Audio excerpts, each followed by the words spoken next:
Recording start.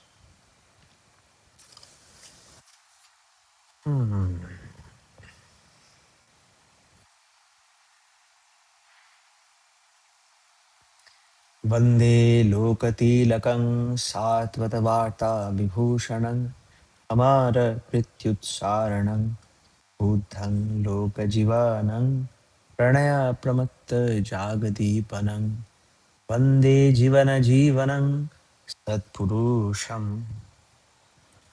या हि वरदे देवी कृति विभावरे भेद्यश्रेयोनिष्ठे च इष्टार्थं परिवेदने तत्त्वज्ञानविवेकिनि त्वं दीप्तकृतिमण्डिते हे विनायनि भावार्थौ विभूतिविभवान्विते कर्मविधायित्री देवी कृतियज्ञनियोजिते सत्ताचारसुपालिके बोधिकारिणी ते नमः। হে বরদাত্রী দেবী, তুমি এসো। তুমি ধৃতি ও কৃতি দ্বারা উদ্ভাসিত, তুমি অখণ্ড মঙ্গলে সুপ্রতিষ্ঠিত এবং তুমি আমাদের ইষ্টার্থ জ্ঞাপনকারিণী। তুমি তত্ত্বজ্ঞান ও বিবেকের অধিকারিণী। তুমি উজ্জ্বল কর্ম দ্বারা মণ্ডিত। তুমি আমাদের ধী বা বুদ্ধির পরিচালিকা।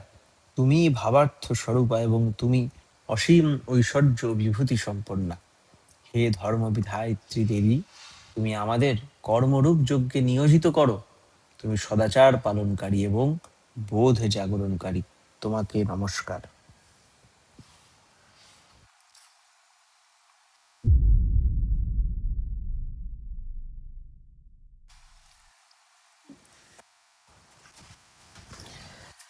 প্রথম বিষয়, যাজক বা যাজন সংকেত এইসব জিনিস নিয়ে ঘাটার আগে আমাদের একটু মাথায় রাখতে হবে এই ব্যাপারটা যে যাজন নিয়ে তো মাথা ব্যথা কেন, আর যাজক কে, এটা আমরা সবাই জানি, আবার জেনেও ভুলে যাই বারবার। ঠাকুর খুব সহজভাবে একটা কথা বলেছিলেন যে অনেক দিন আগে ঠাকুর বলেছিলেন, একটা বাণীতে বাণীতে আছে, ঠাকুর বলেছিলেন, তোমার চলন বলন এমন হবে বিশ্বভুবন চেয়ে রবে, তোমায় দেখে সুধায় যেন কি করিলে এমন হবে, এই তো যাজন। তখন তুমি বলবে তাদের সদ্গুরুকে স্মরণ করো, সদ্গুরুরই না এই তো জীবন। তখন তুমি বলবে তাদের সদ্গুরুকে স্মরণ করো, সদ্গুরুরই আদেশ নির্দেশ নিষ্ঠা ভরে পালন করো, এই তো যাজন। তাহলে যাজনটা একটা এক্সপোজিশন, একটা expression of something inherent in us, যে জিনিসটা আমাদের মধ্যে আছে। আমি যে জিনিস নিয়ে যেমন করে আমি হয়ে আছি, এই জিনিসটারই অভিব্যক্তি যেটা আমার মধ্যে দিয়ে হয়, এটা কিন্তু যাজন। আজ থেকে বহুদিন আগে একবার এক এক দুইজন এরকম এক জায়গায় কর্মকাণ্ড করে বোধহয় আসাম থেকে না কোথা থেকে করে ফিরেছিলেন। না আসাম থেকে না, যাই হোক, এসে ফিরে ঠাকুরকে বলছিলেন, ঠাকুর আজকে দারুণ যাজন করে এলাম। ঠাকুর বললেন, ঠাকুর হেসে বলছিলেন, যাজন করে এসেছিস না গাজন করে এসেছিস দেখ। মজা করেছিল। তো তখন ওই নিয়ে কথা হতে হতে কথা হচ্ছিল যে যাজন করতে লাগে না, যাজন হয়। যাজন করে এলাম করতে হয় না। আমি যদি ভালো পারফিউম লাগাই, আমাকে সেন্টটা এরকম করে ছুঁড়ে ছুঁড়ে ফেলতে হয় না, সেন্টটা ছড়ায় অটোমেটিক, সেই অর্ডারটা ছড়ায় সবার মধ্যে, এটা করতে হয় না। আগুনকে হিট দিতে হয় না, আগুনের পরিস্থিতিতে হিট রেডিয়েট করে। যাজনেরও অনেকটা ব্যাপারটা তাই, যে বাঁচা ভাড়ার রীতি নিয়ে ইষ্টে থেকে অধিষ্ঠান, সেই নীতিতেই পরিস্থিতির তুলেই ধরে মন প্রাণ, যাজক জানিস তাকেই বলে ইষ্ট স্বার্থী প্রাণের টান, হৃদয় জোড়া পরাণ কারা তারই সেবার অভিযান। তাহলে বাঁচা বাড়ার যে রীতিগুলো আছে, ঠিক আছে, এই রীতিগুলো নিয়ে ইষ্টে অধিষ্ঠিত, এই নীতিগুলো নিয়ে আমি পরিস্থিতির মন প্রাণকে তুলে ধরা, যাজক জানিস তাকেই বলে। এই জায়গায় যাজক বলে ইষ্ট স্বার্থী, যার প্রাণের টান, সবার প্রাণের টান আছে কিন্তু ইষ্ট স্বার্থে। তোমার জন্য ভুবন আমার প্রিয়, তুমি বাদে নয় গো আমার কেহ, তোমার জন্য ভুবন আমার প্রিয়, তুমি আছো প্রত্যেকের অন্তরে। আজকে একটা স্টেটাসে না কোথায় ভিডিওতে এটা কবিতা লিখে ভিডিওটা ছাড়ছিলাম হিন্দিতে আর বাংলায়, যে ওই যে কোথায় যেন শুনছিলাম হনুমান চালিসায় ওই লাইনটা, যে বিদ্যাবান গুণী অতি চাতুর রাম কাজ করিবে কো আতুর, প্রভু চরিত্র শুনিবে কো রসিয়া, রাম লক্ষ্মণ সীতা মন বসিয়া, এই যে হনুমান চালিসায় আছে। এই বলছি হনুমান একটা বাদর চেঁচাচ্ছে বাইরে। যাই হোক, এখানে প্রচুর বাদরের উৎপাত, খুব বাদর আছে। তো রাম যে বিদ্যাবান হয়, যার একবার বিদ্যা হয়, আসল জ্ঞান ওটাই, সেই প্রকৃত জ্ঞানী যে রাম কাজ করে, মানে যার একবার জ্ঞান হয়ে যায় যে হোয়াট ম্যাটার্স ইন লাইফ, তো জ্ঞান হয়ে যায় বা কিছু জ্ঞান হয়, জানে অ্যাকচুয়ালি বিদ্যাবান, যে অ্যাকচুয়ালি যে বিদ্যাবান, যে গুণী, যে অতি চতুর, রাম কাজ করিবে কো আতুর, সে রাম কাজ করার জন্য কিন্তু আকুপাকু হয়ে যায়। সে বুঝতে পারে this is the work that matters, তাই না? This is the work that matters, সব কাজের, সব স্বার্থের পরম স্বার্থ এটাই। আর এই জন্য নিজে সেই কাজে লিপ্ত হয়ে সকলকে সে কাজে লিপ্ত করার ধান্দা থাকে। আবার তাই জন্য এই কাজটাতে রিস্কও এত বেশি, রিস্কেরও বেশি। রিস্ক কিন্তু কাজটায় কোনো রিস্ক নেই, বাট কাজটায় চিনতে অনেক রিস্ক আছে। ওয়ার্ল্ডে যত বড় বড় যুদ্ধ হয়েছে, ক্রাইম হয়েছে, কোনো না কোনো ভাবে এই কাজে, এই ইষ্ট ব্যাপার বা পুরুষ, ভগবান, এইসব রিলিজিয়ান নিয়ে হয়েছে। যত বড় বড় ওয়ার, যা ওয়ার্ল্ড ওয়ার ফলওয়ার সব যদি ভালো করে আমরা দেখি, এই ন্যাশনালিটি, সেন্স অফ আইডেন্টিটি, এইসব নিয়ে হয়েছে কিন্তু। আবার তাই তেমন বিজ্ঞানের মতো ব্যাপারটা অভিশাপ না, সিন, কি গুণ আর বেন, এটাকে এটা অভিশাপ না এটা আশীর্বাদ, ওরকম ব্যাপার। এটা না করলেও নয়, আবার করলেও আমাকে জানতে হবে যে এটা ইউজ কিভাবে করতে হবে, কোনটা ঠিক। ওই জন্য রিলিজিয়ান নিয়ে এত ব্যবসা, এত ব্যভিচার। তিনি সমস্ত কিছু পরিষ্কার দিয়েছেন, তার মানুষ খুঁজে বার করে, তার সঙ্গ খুঁজে বার করে, এটা সৎসঙ্গ আন্দোলন, সঙ্গটা খুঁজে বুঝে আমাদের সেইভাবে অ্যাপ্লাই করতে হবে। এই ডিরেকশনটা সোসাইটিতে যে দেয়, দেয় মানে জ্ঞান দিয়ে না, এই সোসাইটিটা প্রকৃত জ্ঞান দান যাকে বলে, এই জিনিসটা সোসাইটিতে যে রেডিয়েট করে যারা, তারাই কিন্তু প্রকৃত যাজক। আর প্রত্যেকটি সৎসঙ্গীর ইন্টারনাল একটা ক্যারেক্টার হচ্ছে যাজক। যজন যাজন ইষ্টভৃতি পরায়ণ করার কথা যখন বলি, তার যজন যেমন ইম্পর্টেন্ট, তার জন্য যাজনও তেমন ইম্পর্টেন্ট। তাই সেই হচ্ছে আমাদের এই যজন বা যাজন বা যাজকের ইম্পর্টেন্স। স্ক্রিনে শেয়ার করছি, আশা করি দেখাই যায় ঠিক মতো। তো আমি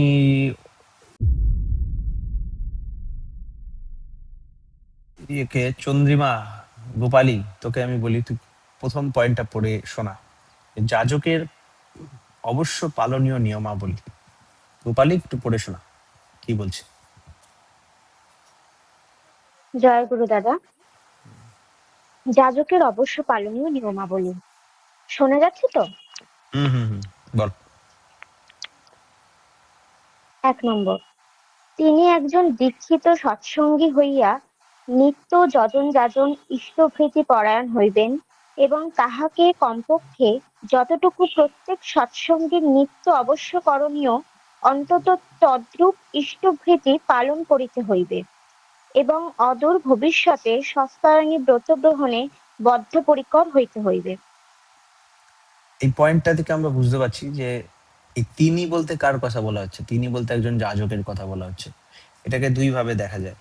একটা হচ্ছে যাজক যারা সৎসঙ্গী হয়, যারা এই পথ, এই সৎসঙ্গ ওয়ে অফ লাইফকে গ্রহণ করে, যারা, এ দেখো সৎসঙ্গী সবাই, ঠিক আছে, যারা বাঁচতে চায়, ভালো থাকতে চায়, তাদের সবাইকে সৎসঙ্গ, তাদেরই সৎসঙ্গ। ঠাকুর বলেন যে company of lovers of existence, তাকেই সৎসঙ্গী বলে। ঠিক আছে? আর এই সৎসঙ্গী, এই company of lovers of existence যারা, এদের নিয়ে এই সৎসঙ্গী সবাই, এভরিওয়ান ইজ সৎসঙ্গী। ঠাকুর বলছেন প্রত্যেকে সৎসঙ্গী, কেউ ইনিশিয়েটেড, কেউ দীক্ষিত, কেউ অদীক্ষিত। সৎসঙ্গী সবাই, যে মতের হোক, যে পথের হোক, যে ধারার হোক, যে প্র্যাকটিসই করুক না কেন, সৎসঙ্গী সবাই। ঠিক আছে? ওর জন্য শাক্তরাও পুজো পদ্ধতি দিয়ে তাদের পুজোর পদ্ধতি আলাদা হতে পারে, বৈষ্ণবদের পুজোর পদ্ধতি আলাদা হতে পারে, শৈবদের অন্যরকম সাধনা হতে পারে, মুসলমানদের অন্যরকম হতে পারে, জোরাস্ট্রিয়ানদের অন্য হতে পারে, কিন্তু সবাই মিলে যখন ভালো থাকতে সবাই চায়, এই থাকার বিষয়টাকেই তাদেরই সৎসঙ্গ বলে। কিন্তু কিছু লোক দীক্ষিত, কিছু লোক অদীক্ষিত। যারা দীক্ষা গ্রহণ করেছে, যারা সেই প্র্যাকটিসটাকে আপন করে নিয়েছে, সেই প্র্যাকটিসটায় আমি দীক্ষা গ্রহণ করিলাম বলে প্রতিজ্ঞা নিয়েছে যারা, সেই মানুষগুলোর কথা এখানে বলা হচ্ছে, সেই দীক্ষিত সৎসঙ্গী বলা হচ্ছে। তারাও কিন্তু এক একজন যাজক। এইটা হচ্ছে এক নর্মাল ওয়েতে যে আমাদের যজন যজন ইষ্টভৃতি পরায়ণ হয়ে যেরকম করতে হয় সেরকম। তা বাদেও স্পেসিফিক একটা, যখন কেউ এলিভেটেড সৎসঙ্গী হয়, যখন তাকে কিছু ফিল্ড ওয়ার্ক করার জন্য দেওয়া হয়, পরিবেশে মিশন ওরিয়েন্টেড কাজের জন্য, তখন একটা এরকম পাঞ্জা হয়, যাজক হয়, অধ্যর্য হয়, সহপ্রতিঋত্বিক হয়, প্রতিঋত্বিক হয়, ঋত্বিক হয়। এরকম ভাবে অনেক প্র্যাকটিসের মধ্যে দিয়ে, অনেক এক এক লেভেল অফ ম্যাচুরিটির মধ্যে দিয়ে আমরা এরকম ভাবে উত্তীর্ণ হই এক একটা ইয়েতে। তো এরকম ভাবে ওদের মধ্যে যে প্রথম স্টেজটা বলা হচ্ছে যাজক, ওই যাজককেও বলা হচ্ছে এখানে। প্লাস যারা আমরা সাধারণ সৎসঙ্গী, যারা আমাদের মধ্যে সাধারণ সৎসঙ্গীদেরও যে একটা স্বাভাবিক দায়িত্ব আছে যাজনের, সেই সেন্সেও আমাদের যাজক বলা হচ্ছে। বলছেন সেই যাজকের, একজন দীক্ষিত সৎসঙ্গীর যা যা করণীয়, নিত্য যজন যজন যা, সেটা তো সে করবেই, কমপক্ষে অতটুক তো অবশ্যই করতে হবে। এবং অদূর ভবিষ্যতে, মানে নিয়ার ফিউচার, তাকে বদ্ধপরিকর হতে হবে যে আমি সস্তয়নী ব্রত গ্রহণ করব। টু অস্তি অয়ন, সেই সস্তয়নীর পঞ্চমহাযজ্ঞ, সেই সস্তয়নী পঞ্চব্রত গ্রহণ করব, করে নিজেকে সেইভাবে অ্যাডজাস্ট করে আমি আরো এক্সফোলিয়েটেড লাইফ আমি লিড করব, আরো আমি শ্রী শ্রী ঠাকুরের পক্ষে ডেডিকেটেড হয়ে আমি সে পথে যাব। তবে আমার যাজনটা অ্যাক্টিভেট হবে, তখন আমার যাজনটার পিছনে আমার কনভিকশন থাকবে। ঠিক আছে? গোপালি, নেক্সট স্টেপটা পর।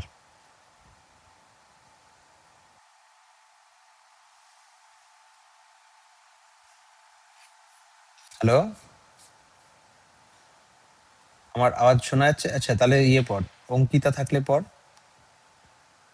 অঙ্কিতা রয়। হ্যাঁ, পড়ছি। হুম। শ্রী শ্রী ঠাকুরের জীবন এবং তাহার বহুমুখী কর্মধারার ক্রমবিকাশের ইতিহাসের সহিত তাহার সম্যক পরিচয় রাখিতে হইবে। হুম, ব্যাখ্যা কর।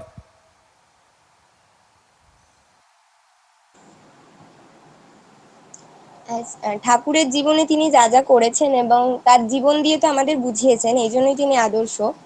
তাহার বহুমুখী কর্মধারার ক্রমবিকাশের ইতিহাস, মানে তিনি যেই কর্মগুলো করে গেছেন, যে কাজগুলো করে গেছেন, যা তিনি মানুষের মধ্যে ছড়িয়ে দিতে চেয়েছেন, সেই সমস্ত হিস্ট্রিগুলোর সহিত তাহার সম্যক পরিচয় রাখতে হবে। মানে এগুলোকে জানতে হবে, এগুলো নিয়ে অধ্যয়ন হুম, করতে হবে, যাতে আমরা নিজেদের জীবনে, মানে আদর্শের চলনাগুলো নিজেদের জীবনে পালন করতে পারি। তাহলেই তো তাকে আদর্শ এটা আমরা এই এটা জন্যই গ্রহণ মানে। একদম ঠিক। এটা একটা ইম্পর্টেন্ট কথা বলেছিস, ভালো কথা।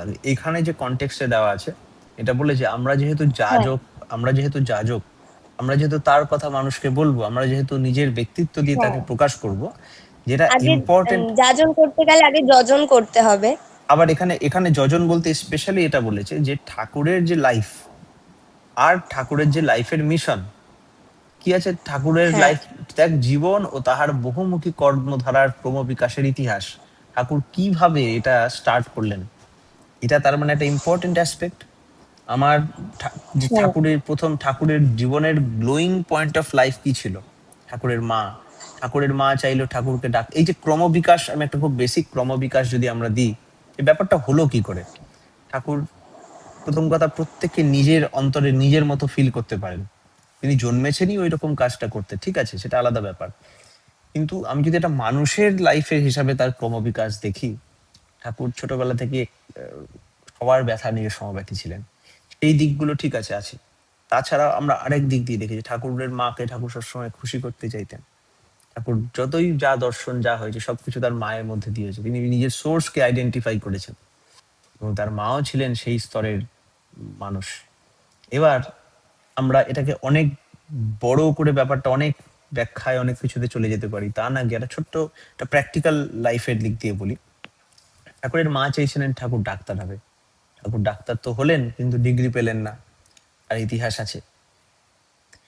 এবার তবু ঠাকুর ডিপ্লোমাটা কোনো রকম বুঝে করে, অ্যাক্টিভিটিতে করে, পরীক্ষায় পাশ না করলেও অ্যাক্টিভিটিতে করে, যে নর্মাল ডাক্তার আমাদের আশেপাশে তাদের থেকেও অনেক ভালো ডাক্তারি করলেন।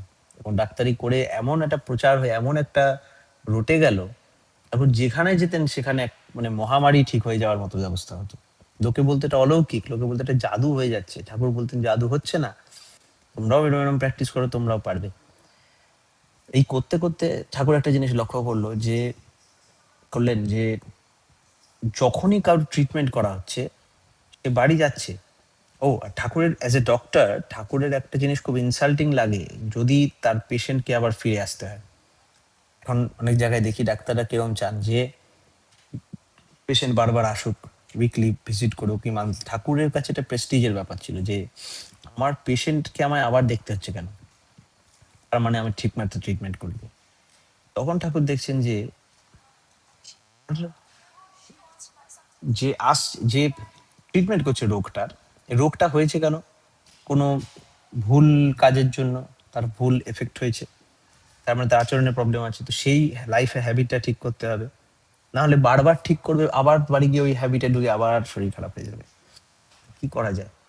তখন ঠাকুর দেখলেন না, তো প্রবলেমটা এখানে, তো এটাকে ঠিক করতে হবে। ওই যে মনের সেবা আগে করিস বাহ্য সেবা তার সাথে, এমনতর করায় জানি শুভ আশিস পায় মাথে। Never serve one ignoring their minds or your service will go to dogs. তিনি ঢুকে গেলেন গুন্ডা ট্রিটমেন্টে। তারপরে সেটা করতে গেলে দেখছে পরিস্থিতির, পরিবেশের প্রবলেম, আমি কাউকে ঠিক করে দিচ্ছি সে আবার খারাপ হয়ে যাচ্ছে। তখন বুঝলো পরিবেশ ঠিক করতে হবে। পরিবেশ ঠিক করতে গিয়ে দেখলো না, পরিবেশ এমনি এমনি চুরি করে না, এমনি এমনি পরিবেশ থেকে এত গুন্ডাগুন্ডি করে না, তাদের জেনুইন কিছু ভ্যাকেন্সি আছে, চাকরির অভাব, এই সেই কিছু একটা ব্যাপার আছে, খাবার দাবারের প্রবলেম, পয়সা কড়ির প্রবলেম, যেখানে সেখানে কামক প্রলোভন বসে আছে, সেগুলো চলে আসে। অজস্র সমস্যা, অনেক ট্রমা আছে, পোস্ট ট্রমাটিক স্ট্রেস ডিসঅর্ডার টাইপের জিনিসপত্র আছে। তার মানে কমপ্লেক্স প্রবৃত্তির ওই চাপ খেয়ে বসে আছে, কি বলে কথাটাকে, নিরুদ্ধ প্রবৃত্তি আছে, এরকম অসংখ্য সমস্যার জমে পড়ে আছে। সেগুলো ট্রিটমেন্ট করার জন্য নতুন নতুন কর্মধারা আন্দোলন এই করতে করতে বিশ্ববিজ্ঞান কেন্দ্র, প্রেস, এই সেই। ঠাকুরকে যখন প্রশ্ন করে যে ঠাকুর আপনার আশ্রমে এত কর্ম, কি এগুলোকে আপনি প্ল্যান করেছিলেন, কিরম প্ল্যান করেছিলেন, আগে কোনটা হবে তারপরে কোনটা? ঠাকুর বলেন আমি কিছুই প্ল্যান করিনি, লোকের প্রয়োজন পূরণ করতে হবে বলে আমার আমার বোধ হয়েছে, কারণ আমি ভালো থাকতে চাই, আমি ভালো থাকলে আমার পরিবেশ ভালো থাকতে হবে, কারণ সবটা মিলে একটা বডি। আর এই পরিবেশ ভালো, যে সময় যে মুহূর্তে যেটা করণীয় বলে মনে হয়েছে আমি করেছি, এই করতে করতেই অবস্থায় ব্যবস্থা সৃষ্টি করেছে। এই যে প্র্যাকটিক্যাল একটা কর্ম, তা এইটাই আস্তে আস্তে বহু বহু ফিল্ড, আলাদা প্রবলেম নিয়ে মানুষ আসলো, এটার উপর বেশ সলিউশন দিতে গিয়ে একটা নতুন আন্দোলন সৃষ্টি হয়ে গেল। এইভাবে যে ঠাকুর কেন্দ্র কত আন্দোলন হয়েছে, আর এই সব আন্দোলনটা মিলে টুগেদার হচ্ছে সৎসঙ্গ আন্দোলন। সৎসঙ্গ আন্দোলন কিন্তু শুধু এই দীক্ষা আন্দোলন না, ওটা তো ঠাকুর পাবনায় কুষ্টিয়ার সময় শুরু করেছিলেন, তা বাদে ওটা ওটা তো চলছেই, কিন্তু ওটা ধরে যে আরো যে বিপুল একটা ব্যাপার, এই বিপুল ব্যাপারটা আমাদের জানতে হবে। ঠাকুর বলছেন এক জায়গায়, আমার জীবন নিয়ে আমি ইন্টারেস্টেড নই, আমার জীবনই নিয়ে আমি ইন্টারেস্টেড নই, কিন্তু আমি আমার মিশন নিয়ে খুব interested, because my mission is every one's life mission. কারণ আমার জীবনের মিশন প্রত্যেকের জীবনের মিশন। আমি নতুন করে আলাদা কিছু করতে আর কিছু প্রয়োজনই নেই। শ্রীকৃষ্ণ বলেছেন আমার করারও কিছু নেই গীতায়, আমার হওয়ারও কিছু নেই, পাওয়ারও কিছু নেই, তবু আমি কর্ম করি Dhananjay. Still I do the work, still I do the work. But the problem is if I don't do work you guys will stop. আমি যদি কাজ বন্ধ করি তুমি করবে না। তাই তোমাদের দেখানোর জন্য আচার্যং মাং বিজানিয়া, আমি আচার্য হয়ে আচরণ করে দেখাচ্ছি। ঠাকুরের মিশন প্রত্যেক ঠাকুর যে বলে ব্যাপারটা বলছি, সো কল্ড ঠাকুর, এই ঠাকুরটা প্রত্যেকের ভিতরের যে অস্তিত্ব সংরক্ষণী আবেগ, প্রত্যেকের ভিতরে যে টাহু বাহু করছে, প্রত্যেকের ভিতরে যে একটা সিকিউরিটির একটা অহং যাই বলি ভিতরে, সেই যখন সেই কাঁপছে, সেই ভিতরে থ্রবিংটা, এই থ্রবিংটার সাথে একায়িত হয়ে যে ব্যক্তিত্ব মানুষ, ও হচ্ছে ঠাকুর। তো বাইরের একটা অবয়ব, ও বাদেও তিনি অব্যক্ত। ব্যক্তাব্যক্ত স্বরূপকম পরম দ্বৈবতম নরং নারায়ণ, আমরা বলি না প্রার্থনায়, ব্যক্তাব্যক্ত স্বরূপকম, মানে ব্যক্ত আর অব্যক্ত দুটো মিলে তিনি, দুটো বিয়ন্ডে তিনি। তার ব্যাপারটা, তার ধারাবাহিকতাটা, তিনি তার উৎসটা, তার স্টোরিটা, তার স্টোরিটা জানতে হবে। কেন এটা, হোয়াই দিস ম্যাটার্স, কিভাবে আসলো। ও খুব চাইতেন যে সৎসঙ্গের ইতিবৃত্ত হোক, আমাদের বিষয় হোক, জানুক। ঠাকুর বলছেন শ্রী শ্রী ঠাকুর, এটা ঠাকুর এটা বলেছেন না, এটা আসলে কেষ্টদা লিখেছিলেন, কৃষ্ণপ্রসন্ন ভট্টাচার্য শ্রী ঠাকুর বলেছেন এবং সেভাবে তিনি লিখেছেন। শ্রী শ্রী ঠাকুরের জীবন এবং তাহার বহুমুখী কর্মধারার ক্রমবিকাশের ইতিহাসের সহিত তাহার সম্যক পরিচয় রাখিতে হইবে। নেক্সটটা আমি বলি, ও আমাদের শুদ্ধ কৌশিক দা আছেন, কৌশিক দা আমি বলবো, অনুরোধ করবো নেক্সটটা পড়ার, 3 নম্বরটা। কৌশিক দা অ্যাভেলেবেল আছো? হ্যালো? হ্যাঁ আছি। হ্যাঁ হ্যাঁ, এইটা একটু পড়ো তো, 3 নম্বরটা বলো। প্রণাম নিও, জয়গুরু। আরে প্রণাম স্যার, ঠাকুরের চরণ শ্রীরামের চরণ জয় গুরু। পড়োটা। এই আন্দোলনের মূল ভাবধারা এবং তৎপ্রসূত কর্মধারা কিভাবে মানুষকে ব্যষ্টিগতভাবে ও সমষ্টিগতভাবে পরিপূরণ করে, সে বিষয়ে তাহাকে সম্যক পরিজ্ঞাত থাকিয়া ছিন্ন সংশয় হইতে হইবে। আরেকবার পড়ে নিন। এই আন্দোলনের মূল ভাবধারা এবং তৎপ্রসূত কর্মধারা কিভাবে মানুষকে ব্যষ্টিগতভাবে এবং ও সমষ্টিগতভাবে পরিপূরণ করে, সে বিষয়ে তাহাকে সম্যক পরিজ্ঞাত থাকিয়া ছিন্ন সংশয় হইতে হইবে। ইন্টারেস্টিং বিষয়, তুমি বলবে এটা? বলো না, বলো না। আচ্ছা, যে জায়গাটাতে এখানে খুব ইন্টারেস্টিং লাগলো, যে এই আন্দোলনের মূল ভাবধারা, এটা যখনই পড়ছিলাম তখন এখানে অনেকেই জানে বিষয়টা, পাপাই তো বলবেই, যখন এই বিষয়টা যখন পড়ছিলাম তখন আমার ওই ঠাকুরের, শ্রী ঠাকুরের বাবার কথা মনে পড়লো। যখন হিমায়তপুরে সবাই আসতেন, বিভিন্ন বাড়ির ছেলেরা আসতেন, তারা এসে শ্রী ঠাকুরের কাছে ভালোবেসে তার কাছে বসতেন, তার কাছে বিভিন্ন আলাপ আলোচনা শুনতেন এবং ঠাকুর তাদেরকে দিয়ে কাজ করাতেন, সারাদিন ওখানেই থেকে কাটিয়ে দিতেন। তখন পিতা শিবচন্দ্র চক্রবর্তীর কাছে একটা বড় চিন্তার বিষয় ছিল যে এত বড় বড় ভালো পরিবারের সন্তানরা সব এসেছে, এসে এখানে এসে সারাদিন এদের মধ্যে দিয়ে থাকে, তার ছেলেকে ভালোবেসে এইভাবে তারা তাদের জীবনের সময়টা কাটিয়ে দিচ্ছে। তখন তিনি তাদেরকে ডেকে একবার বলতেন যে কি ছেলেকে, তার ছেলেকে এত তারা কি কারণে তার কাছে এতক্ষণ থাকে এবং তাদের চিন্তাধারাই কি, তারা তো বাড়িতে গিয়ে কাজকর্ম করলে তাদের আরো ভালো হতো। তখন বলে তাদেরকে তিনি বলে কনভিন্স করাচ্ছি, মানে জানতে বলেছিলেন যে যেটা ওনার ভাবনার মধ্যে উদয় হয়েছিল, যে এই মানুষগুলো যদি এখানে না থেকে অন্য জায়গায় তাদের বাড়িতে গিয়ে থাকতো, বাড়ির লোকেরা হয়তো তাদের কাছে উপস্থিত হতো বা তাদের কাজের জগতে তাদের প্রয়োজন দরকার ছিল।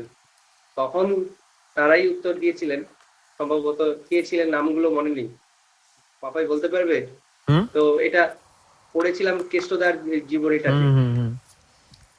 বড় তোমরা ওই তো মজার ব্যাপার, তুমি বলছো মনে পড়ছে এটা, এটা এটা এটা এটা আমি অর্ণব দা বলে একজন ছিল, আমি ছিলাম যখন এই জীবনীটা লেখা হচ্ছিল, আমরাই টাইপ করছিলাম হ্যাঁ, জানো এই জায়গাটা পড়ে আমরা হাসাহাসি করছিলাম তোমাদের বাড়িতে। তো হ্যাঁ, তো তখন এই বিষয়টাই বলার উদ্দেশ্য, এইখানে এইটাই মনে পড়ার কারণটা ছিল যে ওনাদের এই কনভিকশন প্রত্যয়টা ওনাদের ছিলই, যে মূল ভাবধারা, অর্থাৎ যে এমন একটা মানুষের কাছে ওনারা এসেছেন যার কাছে আসলে জীবনের যে চাহিদা, অর্থাৎ মনের যে চাহিদা ভালো হয়ে ওঠা এবং সেই চরম সত্যকে লাভ করা এবং জানা, সেটা তাদের মধ্যে এই ধারণা ছিলই, এবং তারা সহজেই তাকে ভালোবেসে ফেলেছিলেন তাদের পুরোনো কাছে। দিনের সৎসঙ্গীরা এই কথাটা বলেন যে যখন কেষ্টদা গোপালদা এরা এসেছিল ঠাকুরের কাছে, তখন সৎসঙ্গ বলতে কিছু ছিল না, এমপ্টি একদম, ফিল্ড, হ্যাঁ, একটা কুড়ে ঘর, ছোট কয়েকটা জায়গা এই ছিল,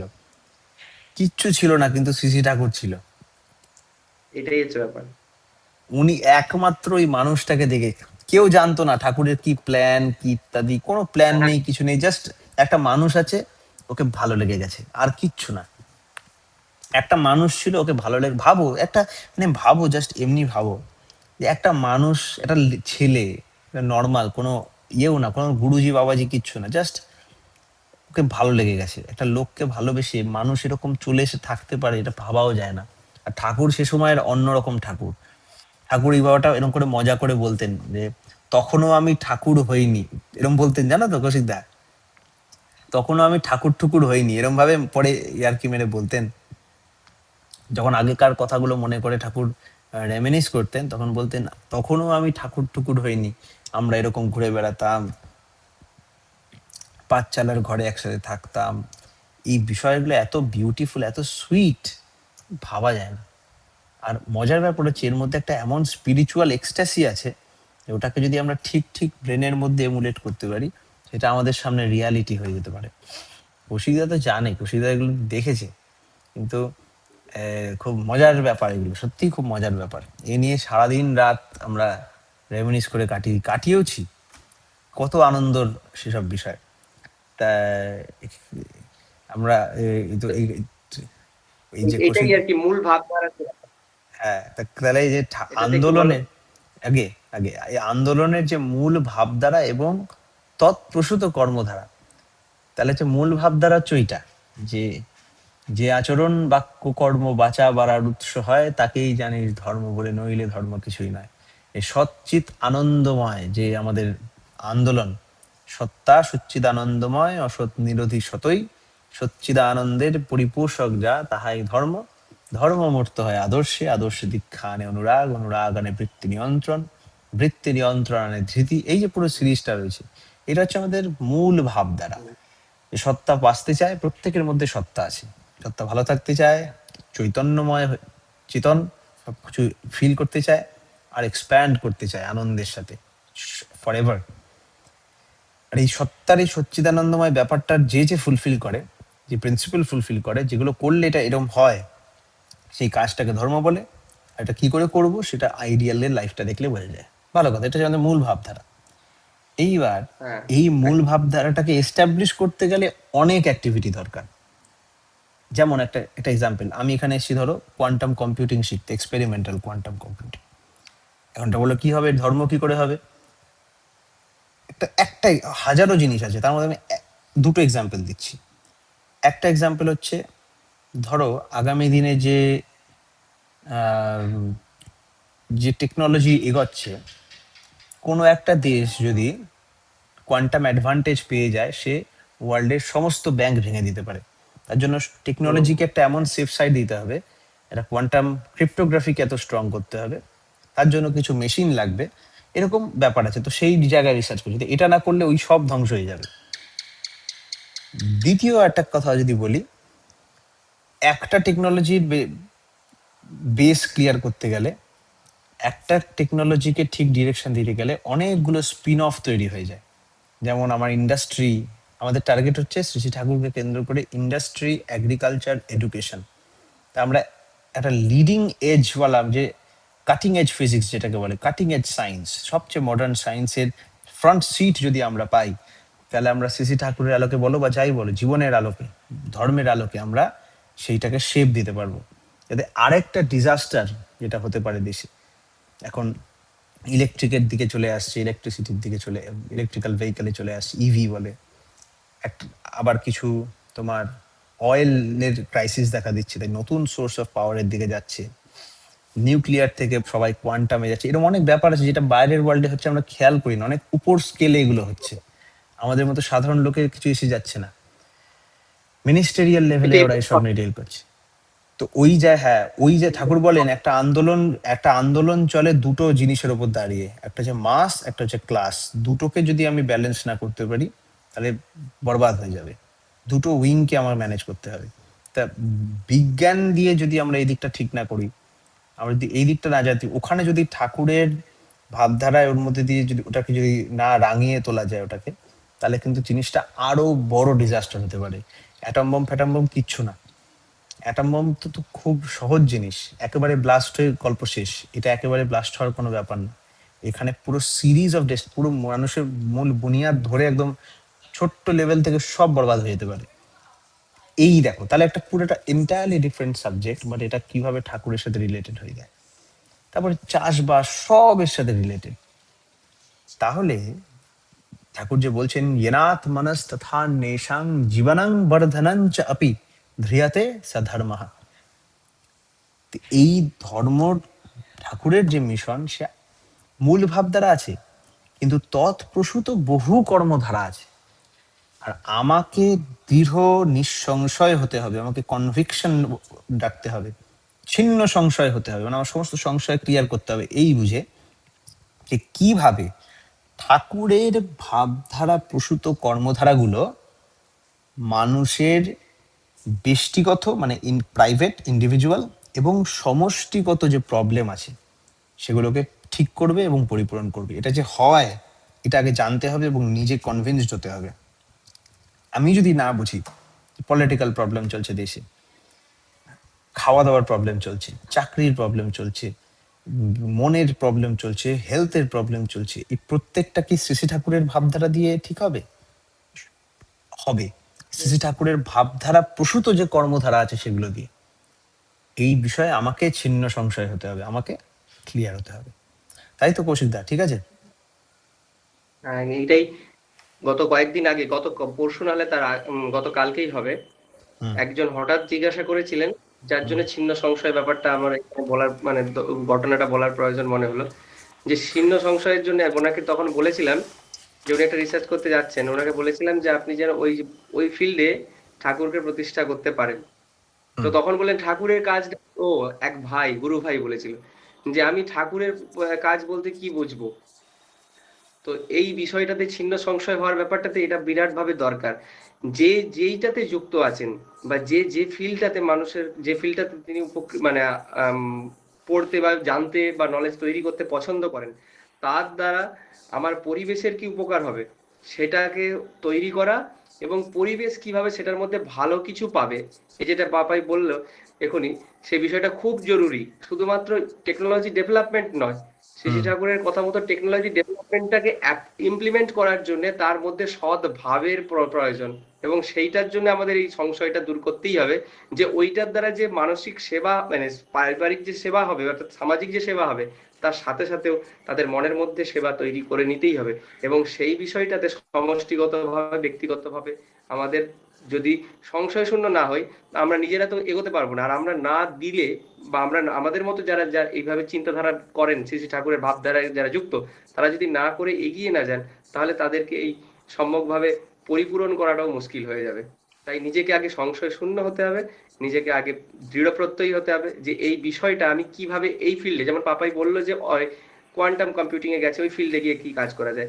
আমি হয়তো কোয়ান্টাম কম্পিউটিং এ নেই, আমি চাষবাসে আছি, তাহলে আমার কি দরকার চাষের মধ্যে যে ঠাকুরের যে কৃষ্ণদার সাথে আলোচনা ছিল যে কিভাবে জেনেটিক ক্রপসকে তৈরি করে তাদের মধ্যে আরো পুষ্টি বাড়ানো যায়, তার সাথে সাথে যখন আবার একটা ঠাকুরের বলাও আছে যে চাষের সময় মানুষ যদি নামধ্যানের মাধ্যমে যদি বীজ বপন করে, তার মধ্যে ভাবধারারও সৎভাবেরও পরিবর্তন হতে থাকে সেই ফসলের মধ্যে দিয়ে।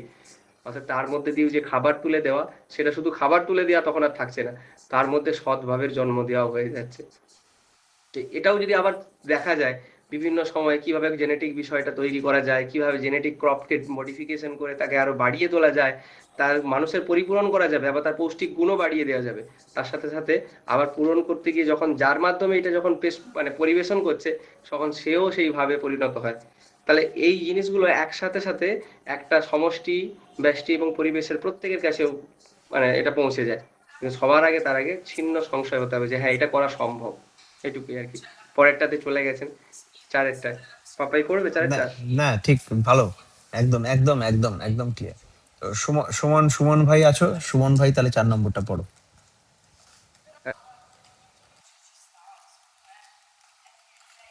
সুমন, জয় গুরু বাবা। জয় গুরু ভাই, পড়ো, 4 নম্বরটা পড়ো।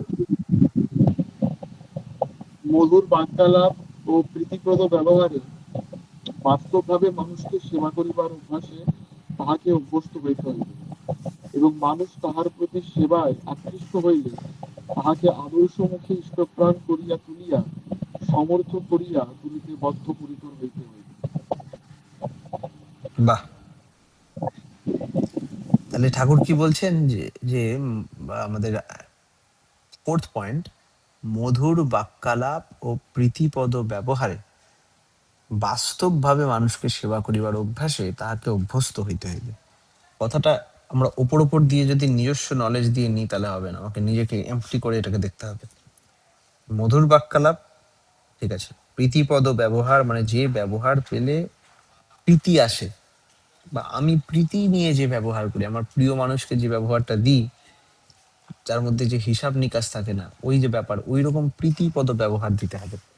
মধুর বাক্যালাপ লাগবে, কথার মধ্যে মিষ্টতা থাকবে।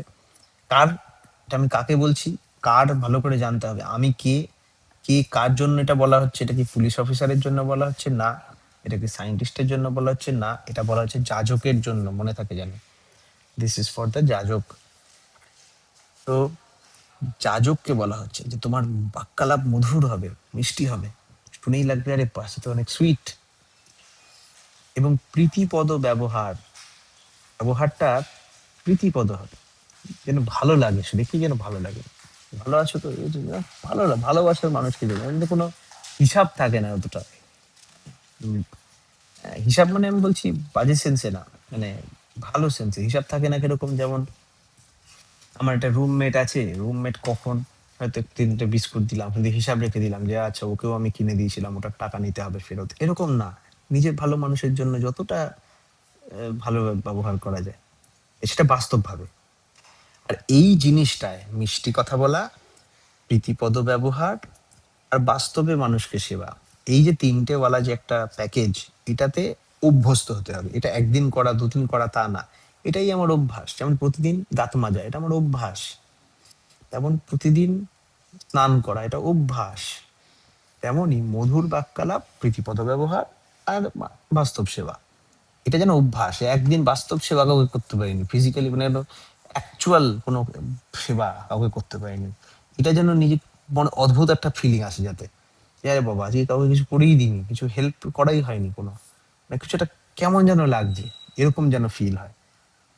মধুর বাক্যালাপ ছাড়া যেন অন্যভাবে কথাই বলতে না পারি অপ্রয়োজনে, যেন নর্মাল কথাটাই মিষ্টি। যেমন কৌশিক দা সবসময় মিষ্টি কথা বলে, এটা হাসি খুশি, সবাইকে হেল্পফুল। প্রীতিপদ ব্যবহার, নেচারটাই ওরকম করতে হবে।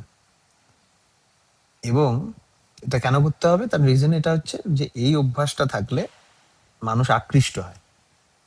আর সেবায় আকৃষ্ট হলে আদর্শ, আমার যে আদর্শমুখী ইষ্টপ্রাণতা এটা আছে, হ্যাঁ, এটা তার মধ্যে ইমবাইবড হয়।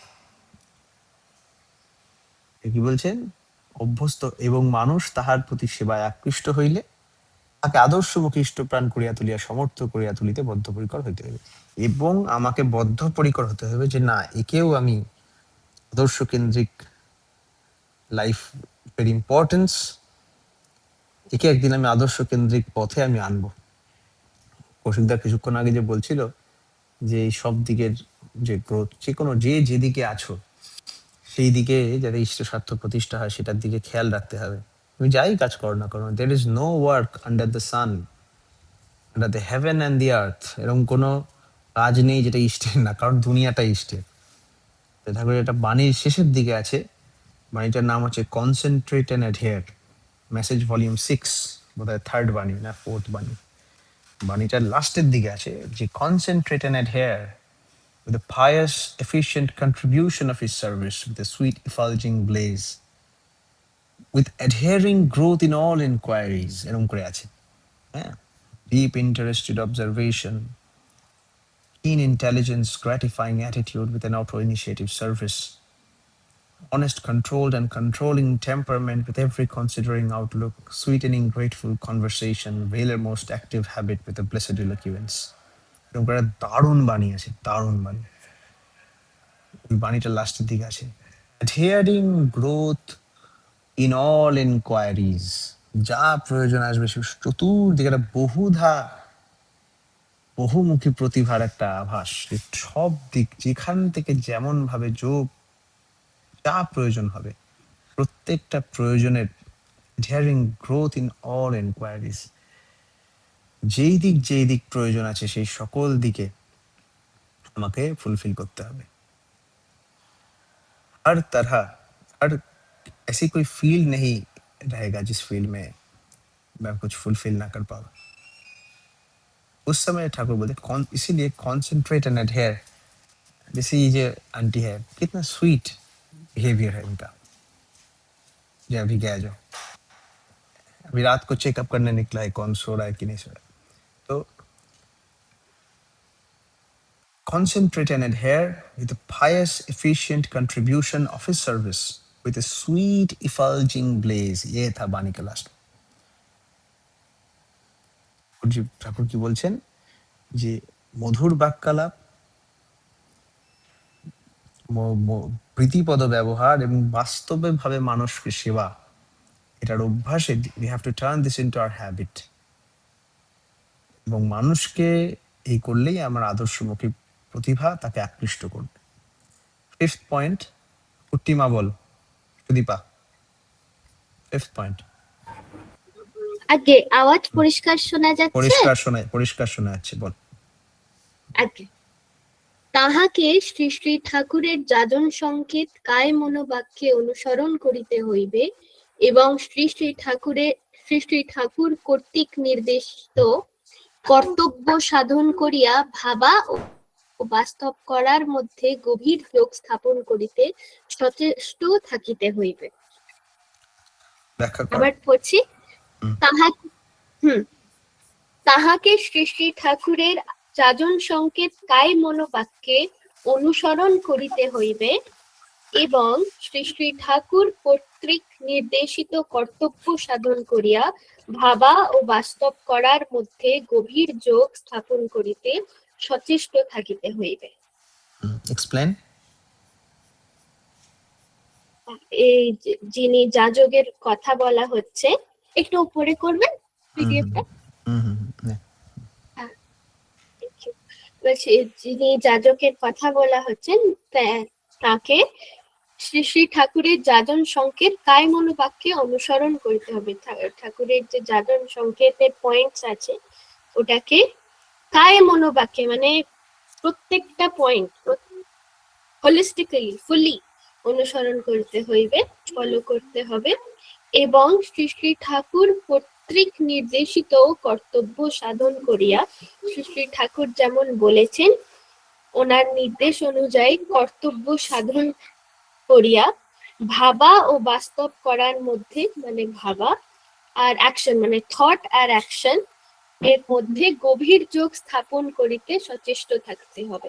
মানে যেটা ভাবা সেটাকে অ্যাকচুয়ালি অ্যাকশনে ট্রান্সলেট করা, ওটার জন্যে চেষ্টারত থাকতে হবে।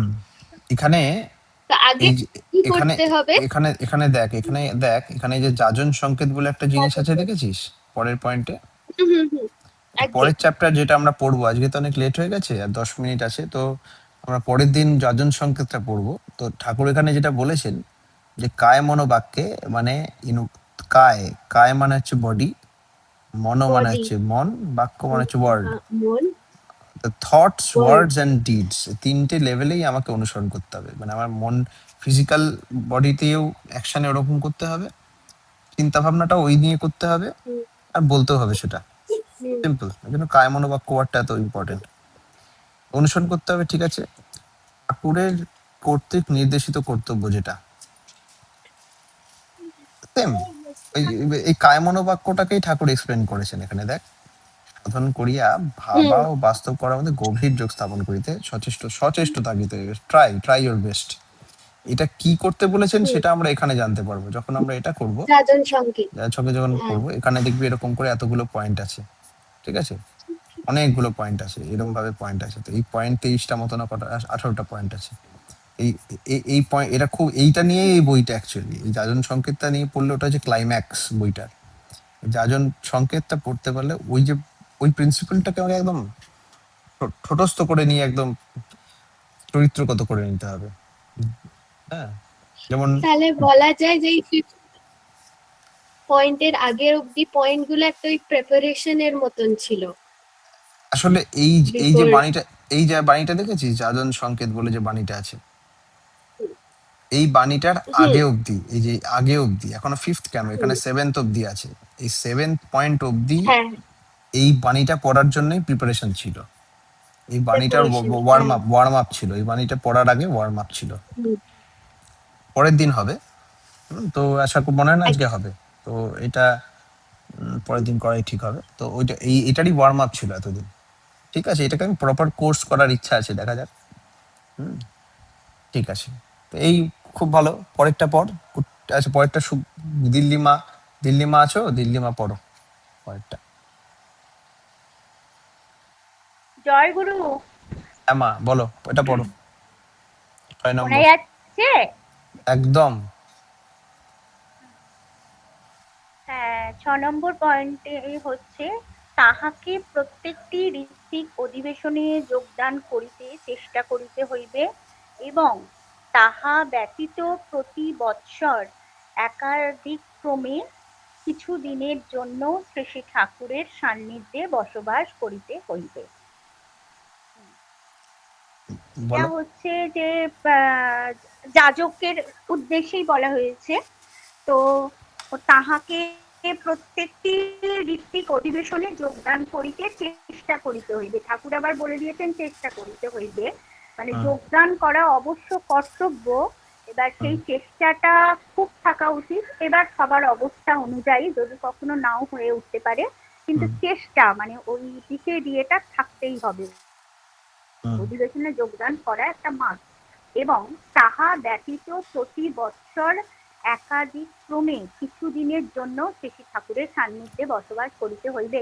এটা এখন বর্তমানে হয় কিনা জানি না, বর্তমানে ঠাকুরের অবর্তমানে হয় কিনা জানি না, কিন্তু আগে তো এটা ছিলই। আমরা মানে বিভিন্ন বইয়েতে দেখেছি যে দেশে বিদেশ থেকে মানুষরা আসতেন ঠাকুরের কাছে কিছুদিন কাটাতেন, আলাপ আলোচনা, বিভিন্ন জিজ্ঞাসা।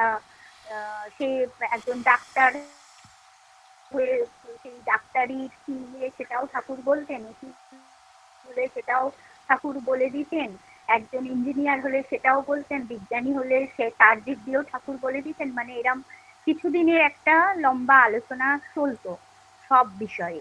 তো সেটাই ঠাকুর বলছেন যে এই যে একটা যজন যাজনের ইয়ে মাধ্যম, এইটা যেন সবসময় বজায় থাকে, সেটাই মনে হয়। এবার বলো তুমি। আগে দাদা বলো, কৌশিক দা। এখানে বিষয়টাতে একটা ইন্টারেস্টিং জিনিস মনে হলো যে আহ, প্রতি বৎসর এই যে শ্রী শ্রী ঠাকুরের সঙ্গ থাকার ব্যাপারটা, এটার মধ্যে দিয়ে আমরা তো পুরুষোত্তমের পাশে বাস করলে তার মাধ্যম দিয়ে তার কাছ থেকে যে ভাইবটা বা যে পরিবেশটা পাওয়া যায়, যে মানুষের পরিবর্তন, মনের মধ্যে যে পরিবর্তন হয়, ভালোগুলো খারাপগুলো যেসব ভালোর দিকে পৌঁছতে থাকে, এটা তার কাছ থেকে তার মাধ্যমে শিখতে পারি।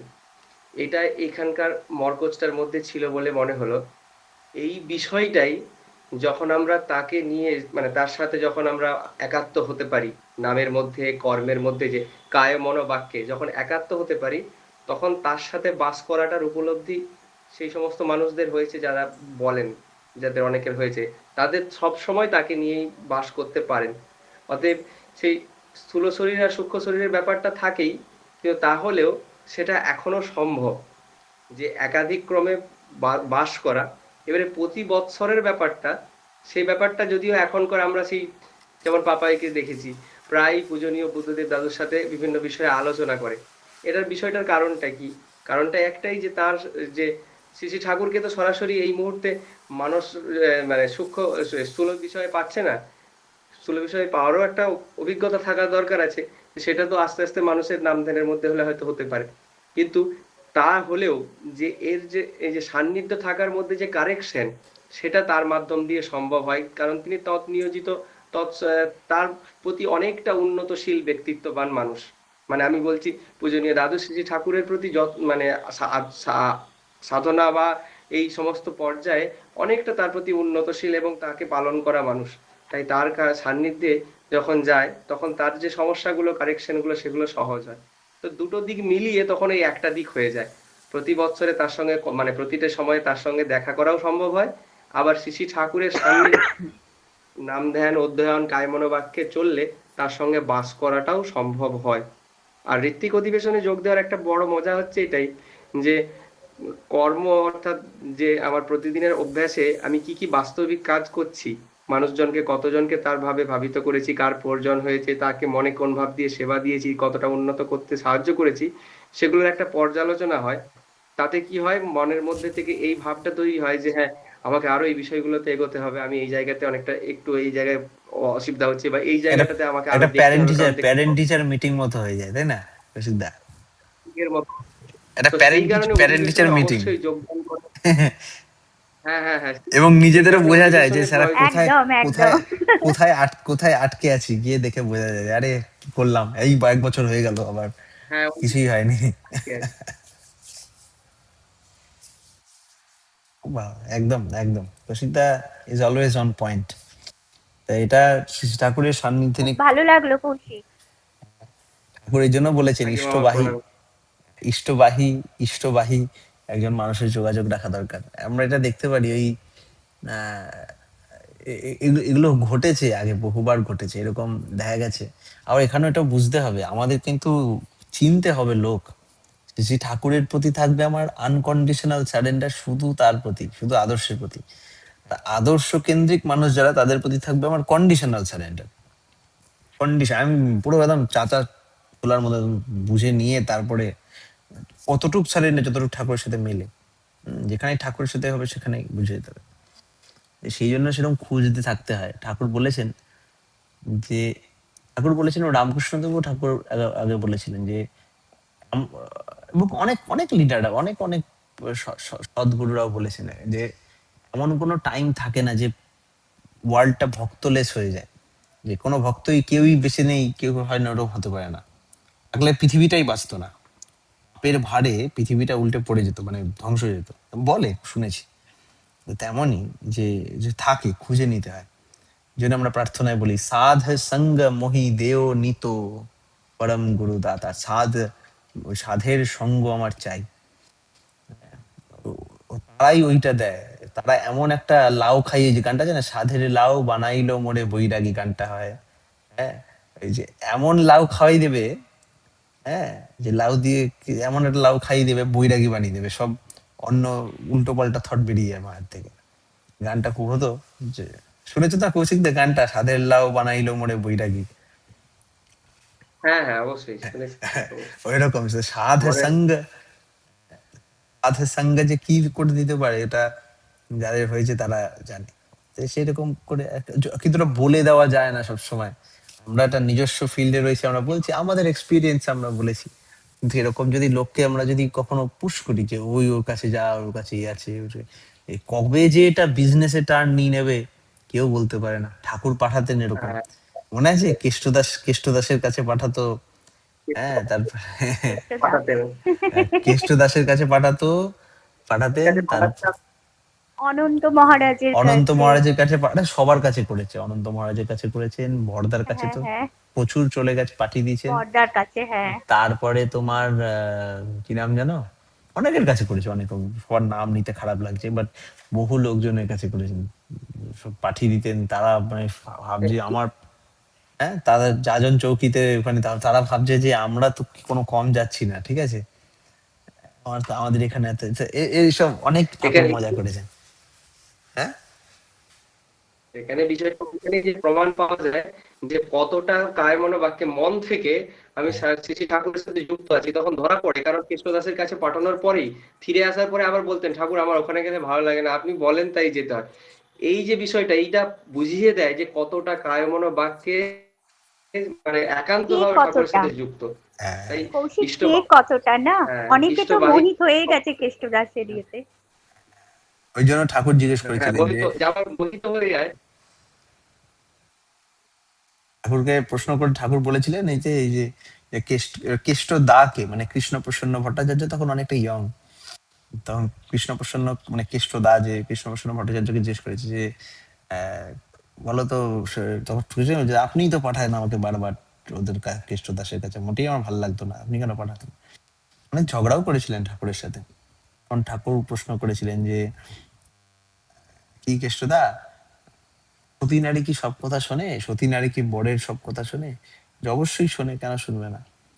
বলছে, না, সব কথা শোনে একটা কথা ছাড়া, তাকে ছেড়ে যাওয়ার কথা বাদ দিয়ে। সতী নারী আমি সব কথা শোনে, একটা কথা বাদ দিয়ে, সেটা তাকে ছেড়ে যেতে বললে ওই কথাটা শোনে না। এটা নিয়ে ঠাকুর একটা কোন আহ, বৈষ্ণব যাত্রার একটা গান গাইতেন যে ভালোবাসার তরে, যে ভালোবাসার নিদানে পালিয়ে যাওয়ার বিধান বধূ লেখা কোনখানে। ভালোবাসার নিদানে পালিয়ে যাওয়ার বিধান বধূ লেখা কোনখানে। ভালোবাসায় পালিয়ে যাওয়া নেই। এটা যদি সেটা রণক্ষেত্রই হোক, এটা বনক্ষেত্রই হোক, বা গৃহক্ষেত্রই হোক, পালিয়ে বা মনক্ষেত্রই হোক, পালানোর কোনো সিন নেই। পালায় না কেউ, এবং পালালে পিছনে ছোটা আছে। তো পিছু পিছু ছুটে যাব তুমি, ছুটে যাব আমি, ফোড়াবে না তুমি, ফোড়াবো না আমি, তোমাতে আমাতে ডবো হাতে ডবো। ছুটে যাওয়া আছে, পালানো নেই। প্রেমিক পালায় না। প্রেমাস্পদ পালাতে পারে, to to to to to to elongate the game, কিন্তু প্রেমিক পালায় না। তো খুব ইন্টারেস্টিং জিনিস। আর এইটা সবসময় থাকবে, সবসময় একটা বেটার অপশন সবসময় থাকবে আমাদের মনের জন্য। আমাদের মন অনেকভাবে আমাদের অনেক দিকে প্রলোভিত করার চেষ্টা করবে, তার মধ্যে থেকেও আমরা সব সত্যের আলো তো সবসময় আছেই। সত্যের আলো, ওই জন্য বলে যে ধর্মের পথ খুব সরু পথ, সোজা পথ, সোজা পথ বাট সরু পথ। এদিকেও বিপদ, এদিকেও বিপদ, আমাকে সোজা যেতে হবে। এটা কিন্তু ওটা অনেকবার দেখা গেছে, বাট আগেকার দিনে আমাদের নিষ্ঠা, সাহচর্য, পরিবারবর্গ, শ্রদ্ধার চলন ছিল এত আমাদের পরিবারে বা সিস্টেমে, যে অনেকগুলো বাঁধন দেওয়া ছিল, অনেকগুলো ব্যারিকেড দেওয়া ছিল, যেটা বাইপাস করা খুব কঠিন ছিল। আজকের দিনে সেটা প্রবলেম হয়ে যাচ্ছে। তাই জন্য আমাদের লুপ হোলগুলো আরো বড় হয়ে গেছে। আমাদের চৈতন্য দেবের সময় মনে আছে যে গানে ছিল যে এই ছয় গোসাই মিলে ভক্ত জনে বাস, জনমে জনমে হয় এই অভিলাষ। এই যে ব্যাপারগুলো ছিল, পার্ষদ সিস্টেম ছিল, তাদেরও গোসাই করে দিয়েছিল। তারাও এতটা প্যাসিভ হতে পেরেছিল যাতে তাদের গুরু বানিয়েও কোনো অসুবিধা হয়নি, কখনো মনটা নিমাইলেস হয়নি। চৈতন্যর থেকে অন্যদিকে মন যাবে না, এরমই ঠিক ছিল। অনেক টাইম লেগেছে খারাপ হতে, বাট হয়েছে খারাপ, বাট টাইম লেগেছে। কিন্তু ঠাকুরের দেখো, রামকৃষ্ণদেবের টাইমে দেখো, আর ঠাকুরের সময় তো বাপরে, একটু হলেই তোমার এদিক ওদিক হয়ে যায়। ওই জন্য ঠাকুর এক নিষ্ঠা এক নিষ্ঠা এক নিষ্ঠা এত এত করেছে, এতবার বলেছে। শ্রীকৃষ্ণের টাইমে লাস্ট এত জোর দেওয়া হয়েছিল। তারপরে এই যে মোহাম্মদ বা যীশু খ্রিস্ট, এনারা একনিষ্ঠা নিয়ে বহুত জোর ছিল। ইভেন এতটাই জোর দেওয়া ছিল যে ও রিলিজিয়ানটারই নাম দিয়ে দিয়েছেন মনোথেইজম বা অ্যাব্রাহামিক রিলিজিয়ন, এইসব কথা বলতো। যে এক গডকে মানে মানে ব্যাপারটা হচ্ছে ওটা বাজে সেন্সে দেখায়। ওরা এক গড মানে ওরকম না, ওরা এক গড মানে একনিষ্ঠ নিয়ে যেটা ছিল ব্যাপারটা, যে নান্যা পন্থা, ওই ওই যে অন্য কোনো পরে ওই অন্য কিছু না, এক এই এক ভক্তির বিশেষ্যতে। হ্যাঁ, অন্য কিছু না, এ একদম এক, এই কারণ একটা নিয়েই তুমি সব জায়গায় যেতে পারো। আমি সিঁড়ি দিয়ে উঠতে পারি উপরে, লিফট দিয়ে উঠতে পারি উপরে, আর কি আছে, আর দড়ি বেয়ে উঠতে পারি, পাইপ বেয়ে উঠতে পারি। কিন্তু আমি একটু পাইপ দিয়ে উঠলাম, নেমে গেলাম, সিঁড়ি দিয়ে উঠলাম, নেমে গেলাম, লিফট দিয়ে উঠলাম, নেমে কোনোটাতেই যাওয়া হবে না, একটা ধরে এটার চরমে পৌঁছানো। এটা ছিল আমাদের দেশের পদ্ধতি। এই এক ভক্তির বিশেষত কিন্তু দরকার। ঋত্বিক শশী ঠাকুরের যারা ঋত্বিক হন তাদের এমনই ব্যক্তিত্ব হতে হয়, এটা হয় ঠাকুরের সাধন ভজন করলে এমনি হয়। ঠাকুর তো বলেছেন, প্রমাণ আছে প্রচুর, যে ওই একটা সিড থেকে যেমন একটা গাছের সমস্ত কিছু জার্মিনেট করে, একটা বীজ থেকে গাছের ডাল, গাছের পাতা, গাছের ফল সব কিছু বেরিয়ে আসে, যেমন শ্রী ঠাকুরের বীজ নিয়ে থাকলে যেন তার মধ্যে দিয়েও যেন সব বহুধা একটা প্রকাশ ছিটকে বেড়ায়। সেই বহুধা প্রকাশটা কিন্তু ভেরি ইম্পর্টেন্ট আজকের দিন। সপ্তম পয়েন্ট, যে অনেকেই আছেন, আমি বৃতি কৃষ্ণ ভাইকে বলি, বৃতি কৃষ্ণ ভাই পড়ো দেখি সপ্তম পয়েন্ট।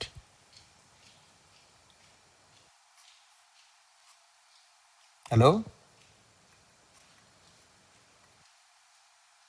হ্যালো, বৃতি কৃষ্ণ। জয়গুরু দাদা। জয় গুরু ভাই, সপ্তম পয়েন্টটা পড়ো। তাহাকে ঋত্বিক, প্রতিঋত্বিক, সহপ্রতিঋত্বিক ও অধৈর্যর ইষ্টানুকূল নির্দেশ পালনে সর্বথা উন্মুখ থাকিয়া তাহাদের আদেশানুবর্তী হইয়া চলিতে হবে।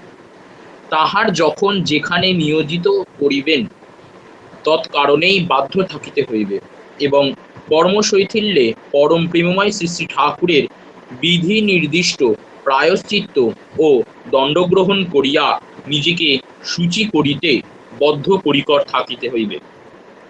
বাহ বাহ, তাহলে এখানে বলা হচ্ছে, এখানে কিন্তু ওই যে পাঞ্জাপ্রাপ্ত যাজকের কথা বলা হচ্ছে, ওটা একটা পদ বলা যেতে পারে একরকম, যে যাজক, অধ্যর্য, সহপ্রতিঋত্বিক, প্রতিঋত্বিক, এই যে ব্যাপারটা আছে, তো যখন এটা একটা সিস্টেমে অর্গানাইজড হয়ে যাচ্ছে, একটা অর্গানাইজেশনের তরফ থেকে দেখা হচ্ছে, তখন দেখছে তাদের নির্দেশ পালন করতে হবে, কারণ সব জায়গায় একটা হায়ারার্কি মেনটেন হলে, একটা মানে একটা স্তর বাই লেভেল মেনটেন হলে একটা সিস্টেম ভালো চলে। কিন্তু এইটাকেও ঠাকুর একটা বড় ওয়ার্ড ইউজ করে দিয়েছেন, ইষ্টানুকূল। তার যে কোনো নির্দেশ পালন করতে বলছেন, ইষ্টানুকূল যে নির্দেশগুলো হবে সেটা কিন্তু পালন করার জন্য একদম অ্যাক্টিভ থাকতে হবে। তাই বলুক, সেটা ফালতু কথা না ভালো কথা জানি না, কিন্তু সেটা যদি ইষ্টানুকূল হয় তাই কিন্তু সেটা পালন করতে হবে। দ্য সেম গোজ ফর অধৈর্য, সহপ্রতিঋত্বিক অ্যান্ড এভরিওয়ান। যদি অধৈর্য হয়, তাকে যদি ঋত্বিক বলে সেটা, তখন সেটা তার জন্য পালনীয় হয়ে যাবে। এরকম একটা সিস্টেম ক্লাস 5, 6, 7 এর মতো ব্যাপার। এবং তাদের আদেশানুবর্তী হয়ে চলিতে হইবে, ভালো কথা। তাই তখন মিশনের জন্য যেখানেই তাদের নিয়োজিত করবে সেটা করতে হবে। এবং কর্মশৈথিল্য যদি হয়, যে যদি কোথাও শিথিলতা দেখা যায়, তার জন্য যদি শ্রী ঠাকুরের বিধান নির্দিষ্ট কোনো প্রায়শ্চিত্ত বা তার বিধান নির্দিষ্ট কোনো দণ্ড যদি দেওয়া হয়, নিজেকে সূচি করার জন্য, নিজের মন বা ফিজিক্যাল সূচি করার জন্যই প্রায়শ্চিত্ত, মানে পুনরায় চিত্তে গমন করা, এটা হচ্ছে প্রায়শ্চিত্ত। আবার রিসেট বটনে টিপ মারা, রিসেট বটন ক্লিক করা, যদি করতে হয় সেটাকে গ্রহণ করতে হবে, ঠিক আছে, যেটা করতে বদ্ধপরিকর নেই। এবং এই জিনিসগুলো আছে, জাজি সুক্ত বলে একটা বই আছে, বিধান বিনায়কে আছে, বিশেষ করে জাজি সুক্ততে। এই জাজি সুক্ত এর মধ্যে তারপরে আরো ক্রিটিক্যালদের জন্য জ্যোতি অভিধর্ম আছে, এখানে এই বিধানগুলো দেওয়া আছে, কখন কোথায় কোন। ইভেন এমনও ছিল এক সময়, ছিল না এখনো আছে, আমাদের খুব আমরা লেনিয়েন্ট হয়ে পড়েছি, সেটা হচ্ছে যে একদিন নাম ধ্যানে ঠিক মতো না বসলেও প্রায়শ্চিত্ত আছে সেটার জন্য। একটা বেলা অবিশ্বাসী হয়ে আর সেটা পরের দিন সেটার পরিপূরণ করা, সেটার জন্য ঠিক আছে, এটা সিস্টেম তৈরি হচ্ছে, নিশ্চয়ই তিনি করবেন যাতে সেই দিন আবার ফিরে আসে। ঠাকুরের কর্মী হওয়া তো সহজ ব্যাপার না, ফালতু ব্যাপার না। আমরা আজকে সবকিছু মাপি পয়সা দিয়ে, আর যেটা পুরোপুরি ভুলও হয়তো না, কারণ পয়সাটা তো অনেক কিছু ডিফাইন করছে আজকের দিনে, কিন্তু পয়সা দিয়েই যে প্রথমে ডিফাইন করা হয়, এটা খুব ভুল জিনিস।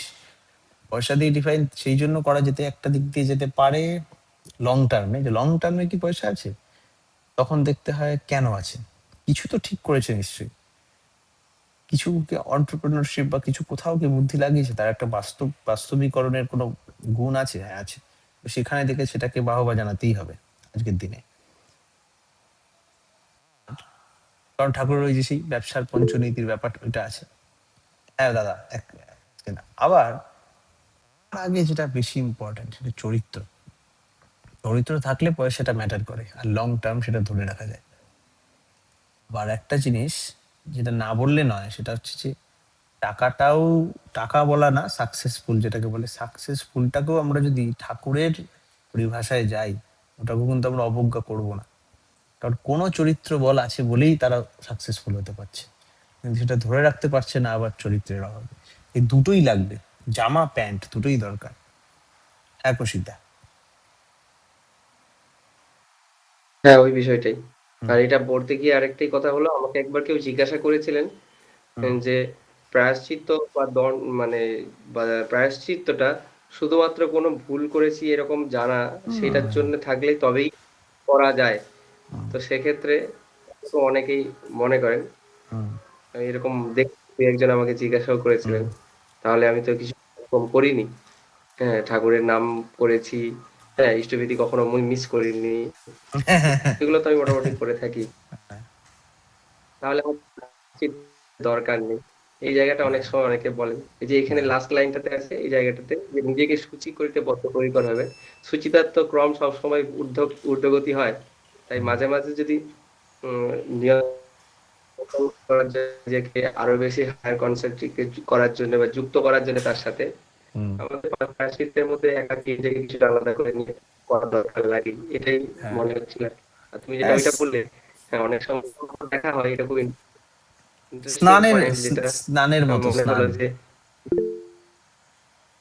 হ্যাঁ হ্যাঁ হ্যাঁ, আর একটা স্নানের মতো ইন্টারেস্টিং স্নান তো। পয়েন্ট এটাই যে হ্যাঁ দিনে একবার করতে হয়, কিন্তু কখনো ইচ্ছা তোমার করে আরেকবার করি, করে না ভালো তো। হ্যাঁ বলো দাদা। লিমা কিছু বলছিলেন, তো হুম যাই হোক। বলো। বলছি এই প্রায়শ্চিত্তটাও আবার অনেকে মৌখিক হিসাবে নিয়ে নেয় না, যেমন আন্তরিক হয় না। অনেকে যেমন মনে করে যে এই আহ, হবিষ্যান্ন করাটা যে প্রায়শ্চিত্ত, মানে হবিষ্যান্ন করলাম তো আমার একটা বড় প্রায়শ্চিত্তে গেল, কিন্তু সেটা ভুল, সেই ভুলটা আবার পুনরাবৃত্তি ওটা নয়। বোঝা, যেমন ওটা বোঝাই হয়নি, ওটা আমার ওটা প্রায়শ্চিত্ত। আমরা একটা বড় ভুল করে ফেলছি, আমরা পুরো জিনিসটা ওটা আচার, আচার নিয়ম ইম্পর্টেন্ট, আচার মানে রিচুয়ালস ইম্পর্টেন্ট, রিচুয়ালসটাই তো সব না। দীক্ষা তো রিচুয়াল একটা, যে সদ্দীক্ষার যে একটা হঠাৎ একটা রিচুয়াল, ওটাই সব না। আমার যদি সদ্দীক্ষার রিচুয়ালটা কমপ্লিট হয়ে যায়, পরের দিন ইষ্টবৃদ্ধি না করে, পরের দিন থেকেই সব বন্ধ, তাহলে ওই রিচুয়ালের কোনো ভ্যালু নেই তো। তো রিচুয়াল ওই ওই ওই যেটা প্রায়শ্চিত্ত ওইটা হলো, ওটা তো একটা রিচুয়াল, একটা অ্যাসপেক্ট হয়েছে শুধু। পুরো নিয়মটা যদি দেখো, যে ওটা হয়ে থাকতে হবে, মৌন হয়ে থাকতে হয়, কথা বলা যায় না, ইষ্ট চিন্তা করতে হয়, এই ব্যাপারগুলো তো আছে নিয়মের মধ্যে লেখা। ওটা বাদ দিয়ে কি করে হবিষ্যান্ন হয়? আমি হবিষ্যান্ন শুধু খাবারটা না, তাই না? এটা কিন্তু শুধু যে আমাদের ঠাকুরের যে নিয়ম নীতিতে বা এই যে হবিষ্যান্ন করা, এটা যে কোনো যারা মানে অন্য নানা রকম, ধরো এই একাদশী হলো, যারা আরো কিছু মানে ইয়ে করে, সেখানেও ওই জিনিসটা এসে যায় যে মেন যে আসল কেন একাদশী মানা হয় বা আরো যেগুলো আছে কেন এগুলো করা হয়, সেইটা উদ্দেশ্য হয়ে ওঠে না। সেটা হয় যে তোমার ওই আমাকে যেমন খাওয়া দাওয়ার ক্ষেত্রেও দেখা যায় যে খুব স্বল্পাহার খেতে হয়, শরবত ফল ওগুলো না, না সেগুলো শুধু ভাত খাওয়া যাবে না, আর রুটি খাওয়া যাবে, পরোটা ঠাকুর তো, খাওয়া যাবে, এইসব মানে এই জিনিসগুলো ঠাকুর ঠাকুর তো জগতের বাইরে না, ঠাকুর জগতের ভিতরেই রয়েছেন। আর তাই তো এই যে একাদশীর মানে, মানে করে না অথচ, বা আসল যে পয়েন্টটা মিস করে যাচ্ছে, বা আরো যে যে উপোস করা, উপবাস, তার যে মেইন পয়েন্টটা বাদ দিয়ে অন্য সবকিছু যেমন করছে। অনেক ষষ্ঠী আছে, ষষ্ঠী করতে হয়, অনেকের অনেক ইয়ে আছে সেগুলো। আচ্ছা এবার ব্যাপার হচ্ছে তো ওই যে অত পাতি উপবাসটাই দেখো না, উপনিষন্ন বসতি, ওই যে উপোস, উপ উপ কাছে গিয়ে বসা, তাই না? তো কাছে গিয়ে বসা, কাছে গিয়ে বসে কি করা, সে বসা মানেটাই বা কি? কাছে গিয়ে বসা মানেটাই কি? যে আমি কাঁপছি কাঁপছি কাঁপছি, খুব কাঁপছি কাঁপছি, আমি ভূমিকম্প হচ্ছে কি করে, দেয়ালটাকে গিয়ে ধরে দাঁড়িয়ে পড়ছে এরকম করে তখন দেয়ালটা স্থির যদি হয়, বা কেউ যদি স্থিরকে যদি জড়িয়ে ধরো, তাহলে তোমার কম্পনটা ভাগ হয়ে যাবে। তো দেয়াল তো স্থির, তুমি তাকে ধরে থাকলে তুমিও স্থির। এই তো সহজ ব্যাপার। তো তেমন তাই কাছে গিয়ে বসা, এটা হচ্ছে উপবাস। এখন কাছে বসার জন্য আমার ভিতরটাই ঠিক না থাকলে কি করে হবে? তাই খাওয়া দাওয়ার নিয়ম তাই, যাতে দেহটা ঠিক থাকে। দেহটা না হলে তো বডিটার ম্যাটারই করবে না। দেহটাকে খাবার দিয়ে, খাবারটা একদম সাত্বিক আহার করে মাইন্ডের ঠান্ডা, মানে মাইন্ড ঠান্ডা রাখার ব্যবস্থা করে নিলাম। পরিষ্কার ঘর, যেমন পড়াশোনা করার আগে পরিষ্কার টেবিল করে রাখি পড়াশোনা করি। তো পরিষ্কার টেবিল করে পড়তে বসলাম না, তাহলে তো পরিষ্কার টেবিলটাও না করলে পারতে। এমন নিয়মটা দরকার, তো ভালো। তো নিয়মটা করা, একাদশী খাওয়া বা ওই যা হয় ওই না খাওয়া, বা ওগুলো করার মানেই হচ্ছে যে আমি ওই দিন প্রপার নাম ধ্যান করতে পারবো। প্রপার ভাবে আমি ওই দিন আমার সিস্টেমটা রেডি ফর নাম ধ্যান। কিছু ফিজিক্যাল বেনিফিটও আছে একাদশীর দিন, বা ওই সব যে কিছু ফিজিক্যাল বেনিফিট তো আছেই, সেদিন হজম কম হয় ইত্যাদি ব্যাপার স্যাপার আছেই। তাই ওই দিনটাকে কাজেও লাগাতে হয়। ওই দিনটা যখন টাইড বেড়ে যায়, চন্দ্রের চাঁদের ইয়েটা ফেজের সাথে আমাদের লাইফের ফেজ অনেকটা রিলেটেড। সেই সময়টাকে ইউটিলাইজ করতে হয় থ্রু নাম ধ্যান, তাই না? শুধুই যে জিনিসটা এটা একটা ইম্পর্টেন্ট ব্যাপার, কিন্তু মেন ব্যাপার যেগুলো, যেটা 80% নাম্বার আমি যেটার জন্য পাবো, সেই 80%টা কিন্তু ঢেকে যাচ্ছে। তাহলে কিছু আর, এটা ঠাকুরের বলছি আর সোসাইটির বলছি, ঠাকুরের সোসাইটি আলাদা না। সোসাইটির পার্টি সৎসঙ্গ আন্দোলন, ইট ইজ নাথিং ডিফারেন্ট, তাই না?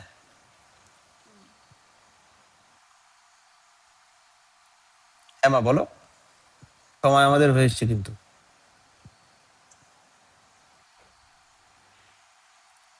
বলবে কিছু মা, বলো। না না, মনে হয় আগের বারে ও হাত তুলেছিলাম, আচ্ছা আচ্ছা আচ্ছা। হয়ে আচ্ছা গেছে। আগের বারে আর সাতটা। হ্যাঁ, একটা বিষয় পাপাই, অনেকেই মনে করেন ঠাকুরের কাজ করছি, কিন্তু তার সাথে আবৃত্তি আবৃত্তি কিছু না কিছু বলতে হবে। বৃতি ভাই ঠাকুরের কাজ কিছু করছি বলবি, কিন্তু বল। সাকসেসফুল হয়তো না, হ্যাঁ, দাদা আগে বললি শ্রদ্ধার সাথে তারপর আমি বলবো। নামটাও। বল। না ঠিক আছে, আমার বলা আমার বলা হয়ে গেছে। আমি যে বিষয়টা অন্য কিছু আমার বলছিলাম। মতামত হচ্ছে যে কোনো ব্রত, এই একাদশী হোক বা আরো যে ধরনের ব্রত হয়, অনেকে পূর্ণিমা অবশ্য যাই হোক, এইগুলো উপবাস করে করাটাই মনে হয় সর্বোত্তম, অথবা স্বল্প পরিমাণ ফলাহার। তার কারণ যদি আমি অধিক পরিমাণ ভোজন করি, সেদিনকে সাধন ভজনা করাতে মনে হয় ক্ষতি হতে পারে। তো মেনলি আমাদের ওই দিনকে নাম ধ্যান এবং খ্রিস্টানুচরণ এগুলোর ওপরেই বেশি ধ্যান, এইসবের উপরেই মনে হয় ফোকাস করাটা বেশি উচিত। এই জিনিসটা তো তো তো তোমার মনে হয়, আমার মনে হয়, সুমন আমার মনে হয়, কৌশিকদার মনে হয়। মনে না হোক, মনে হয় তো অনেক কিছু, আমার তো অনেক কিছুই মনে হয়। দরকার নেই মনে করার কিছু। মিউট করো, অডিও আসছে, ওই যে ইয়ে আসছে, তোমার একটু মিউট করে দাও। হ্যাঁ, থ্যাংক ইউ। তো মনে হওয়ার দরকার তো ঠিক আছে, মনে তো অনেক কিছু হোক, মনে হওয়াটা নেই, মনটাকেই ঠান্ডা করার জন্যই এত কিছু ঝামেলা। মনে হোক কিছু এসে যায় না। আমি বলছি রেগুলেশন গুলো একদম প্রপার প্রেসক্রিপশন আছে, মনে হওয়ার দরকারই নেই। যা যা মনে হওয়ার সব মনে হইয়ে, মুনি মুনি যারা মনন করে ওরা সব কমপ্লিট মনে করে একদম বিধান দিয়ে গেছেন। যেগুলো তুমি বলছিলে, পূর্ণিমা ব্রত, চন্দ্রায়ন, সন্তাপন, কৃচ্ছ সন্তাপন, কি আহ, প্রাজাপত্য, শিশু প্রাজাপত্য, কি নেই, সব এত নাম করলো কেন আলাদা আলাদা? আরো কত রকম হয়, সেগুলো কিন্তু একদম প্রপার সাজানো আছে। প্রেসক্রিপশন, ওগুলো প্রেসক্রিপশন, ডিটো প্রেসক্রিপশন। যে যতটা কাটায় কাটায় ফলো করবে সেরকম। ঠাকুর এই বোধহয় কেষ্টদা এই ঠাকুরকে বলতেন যে ঠাকুর এই ব্রতগুলো করার যে কি বেনিফিট, যে করেনি সে বুঝতে পারবে না। ওই জন্য ব্রত শব্দটার মানেই তাই, তোমার নাম বৃতি, তো শোনো, ব্রত, ব্রত শব্দটার মানে কি? ব্রত মানে বরণ করা হয়, যা বরণ করা হয়, যাকে বরণ করা হয়। ইংলিশের বোরন কার্বাইড না, বোরন না, কিন্তু বরণ। বরণ করা হয়, যে এত বরণ তো নিতে হয়, বরকে বরণ করা মানে একদম মাথায় চেপে বসলো, আজীবনের দায়িত্ব, সেরকম বরণ। বর অন, হবে না মজা? আর উপবাস, ওটাই উপবাস, তো খায়াটার সাথে আমরা রিলেট করে দিয়েছি, না খাওয়া বা অল্প খাওয়া, ওটা তো রিলেট করে দিয়েছি ওর সাথে।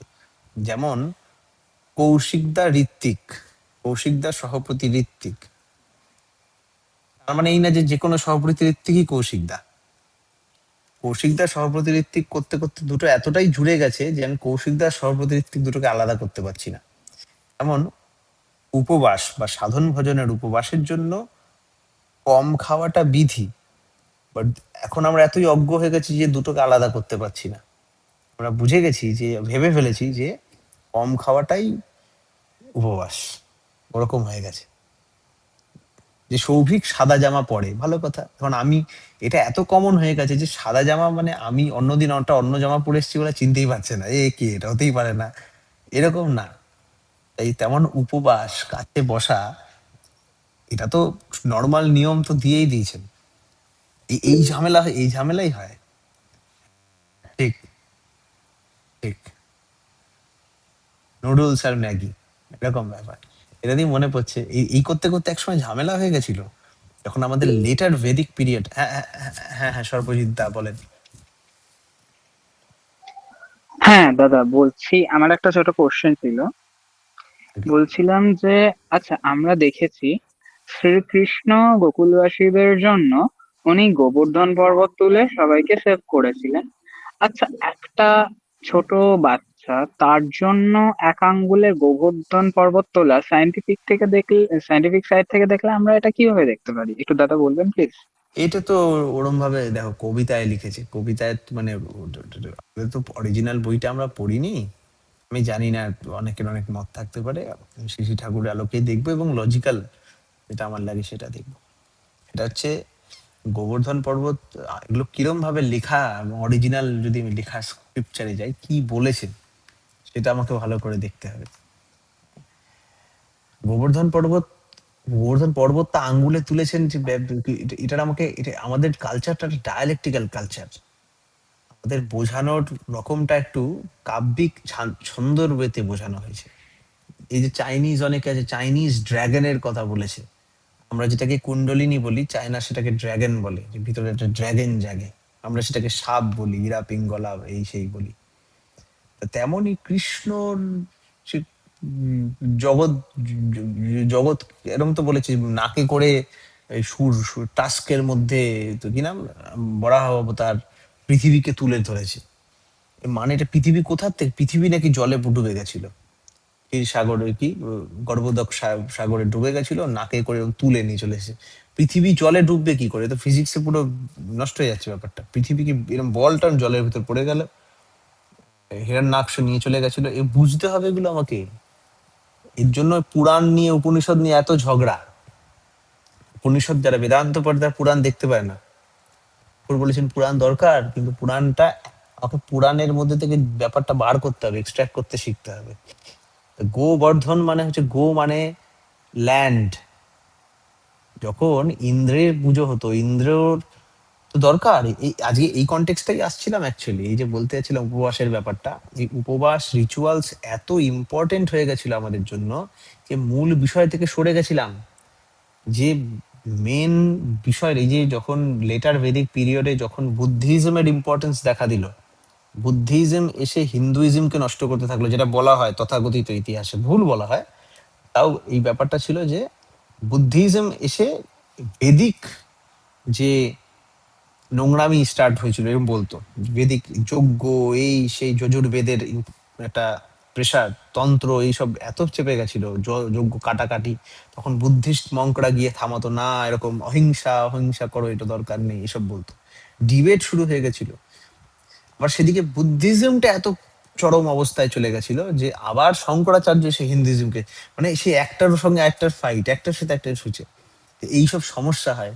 পুরাণ আর বেদান্তর ওরকম ফাইট হয়েছিল। আমাকে ট্রুথটা বার করতে হবে বাবা। ট্রুথটা হচ্ছে যে,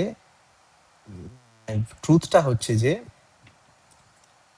গো মানে হচ্ছে পৃথিবী, পৃথিবীর ল্যান্ড সবকিছু। ইন্দ্রের পূজা হতে হতে আমরা এতটাই ভুলমন হয়ে গেছিলাম, আমরা ইন্দ্রিয়ের পূজা স্টার্ট করে দিয়েছিলাম। আমরা আমাদের মতো একটা আসমানি দেবতা বানিয়ে দিয়েছিলাম, আমাদের মতো করে কৃষ্ণকে বানিয়ে দিয়েছিলাম, আমাদের মতো করে ভগবান কে বানিয়ে দিয়েছিলাম। ইন্দ্র তো ইম্পর্টেন্ট ছিল, আমরা যদি অ্যাকচুয়াল ঋগ্বেদ পড়ি, Indra is very important demigod.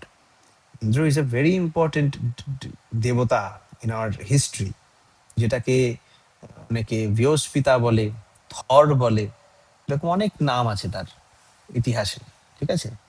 তো ইন্দ্র ইজ ভেরি ইম্পর্টেন্ট, কিন্তু ইন্দ্রর ওই দিকটা আমরা ভুলে গিয়ে একটা এমন একটা আজগুবি বানিয়ে পড়েছি যে আমরা আসমানি দেবতার পুজো, সেটাকে ইউটিলাইজ করে অনেকে ব্যবসাও স্টার্ট করে।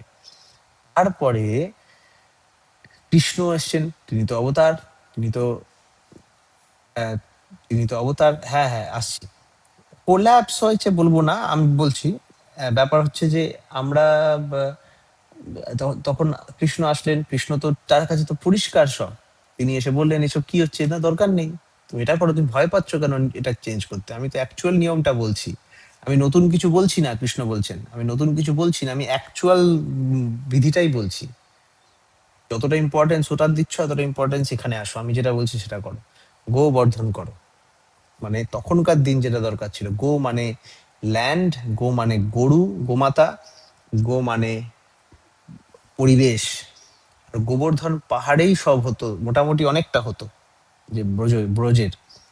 তো গোবর্ধন মানে হচ্ছে এই যে যে তোমাদের ল্যান্ড খারাপ হয়ে রয়েছে, তোমাদের জঙ্গল কাটা হয় না, তোমরা গরুগুলো ঘাস খায় না, আজকে চলো আমরা এদের সেলিব্রেট করি। মানুষ পঞ্চমহাযজ্ঞ ভুলে যাচ্ছিল, যে নৃযজ্ঞ, ঋষিযজ্ঞ, পিতৃযজ্ঞ, ভূযজ্ঞ, আমরা বলি না যে আহ, যে ভাতৃভোজ্য, ভূতভোজ্য, এগুলো আমরা করি। তারপরে অগ্নিহোত্র করি, আমরা কখন করি এগুলো? এগুলো আমরা ইষ্টভৃতির সাথে করি। তাই এইগুলো বন্ধ হয়ে গেছিল, শ্রীকৃষ্ণ ওই দিকে ঘোরালেন আস্তে আস্তে, নৃযজ্ঞ করালেন, গরু পূজা করালেন। মানে তোমাদের যারা ফুলফিল করছে, যে পরিবেশ থেকে তুমি পোষণ পাচ্ছ, সেটার মাধ্যমে তুমি পুজো করো। তুমি মেঘের পুজো করছো বৃষ্টি দেবে বলে, মেঘের পুজোতে বৃষ্টি হয়। আচ্ছা করতে আমি অস্বীকার করছি না, কিন্তু করতে কখন? যখন এগুলো হয়ে গেছে তখন। তোমার ঘরে নোংরা পড়ে রয়েছে, তোমার এখানে ল্যাংটো হয়ে মেয়েরা স্নান করছে আর লোকে দেখছে। শ্রীকৃষ্ণ তো ওই জন্যই জামা কাপড় চুরি করেছিলেন। একটা বয়স কত ছিল তার তখন? না 8 বছর বয়স ছিল যখন ওই যে জামা কাপড় চুরি করার ব্যাপারটা হয়েছিল। কোনো কামক প্রতিষ্ঠিতে ওটা না, ওটা বলেছেন যে তো।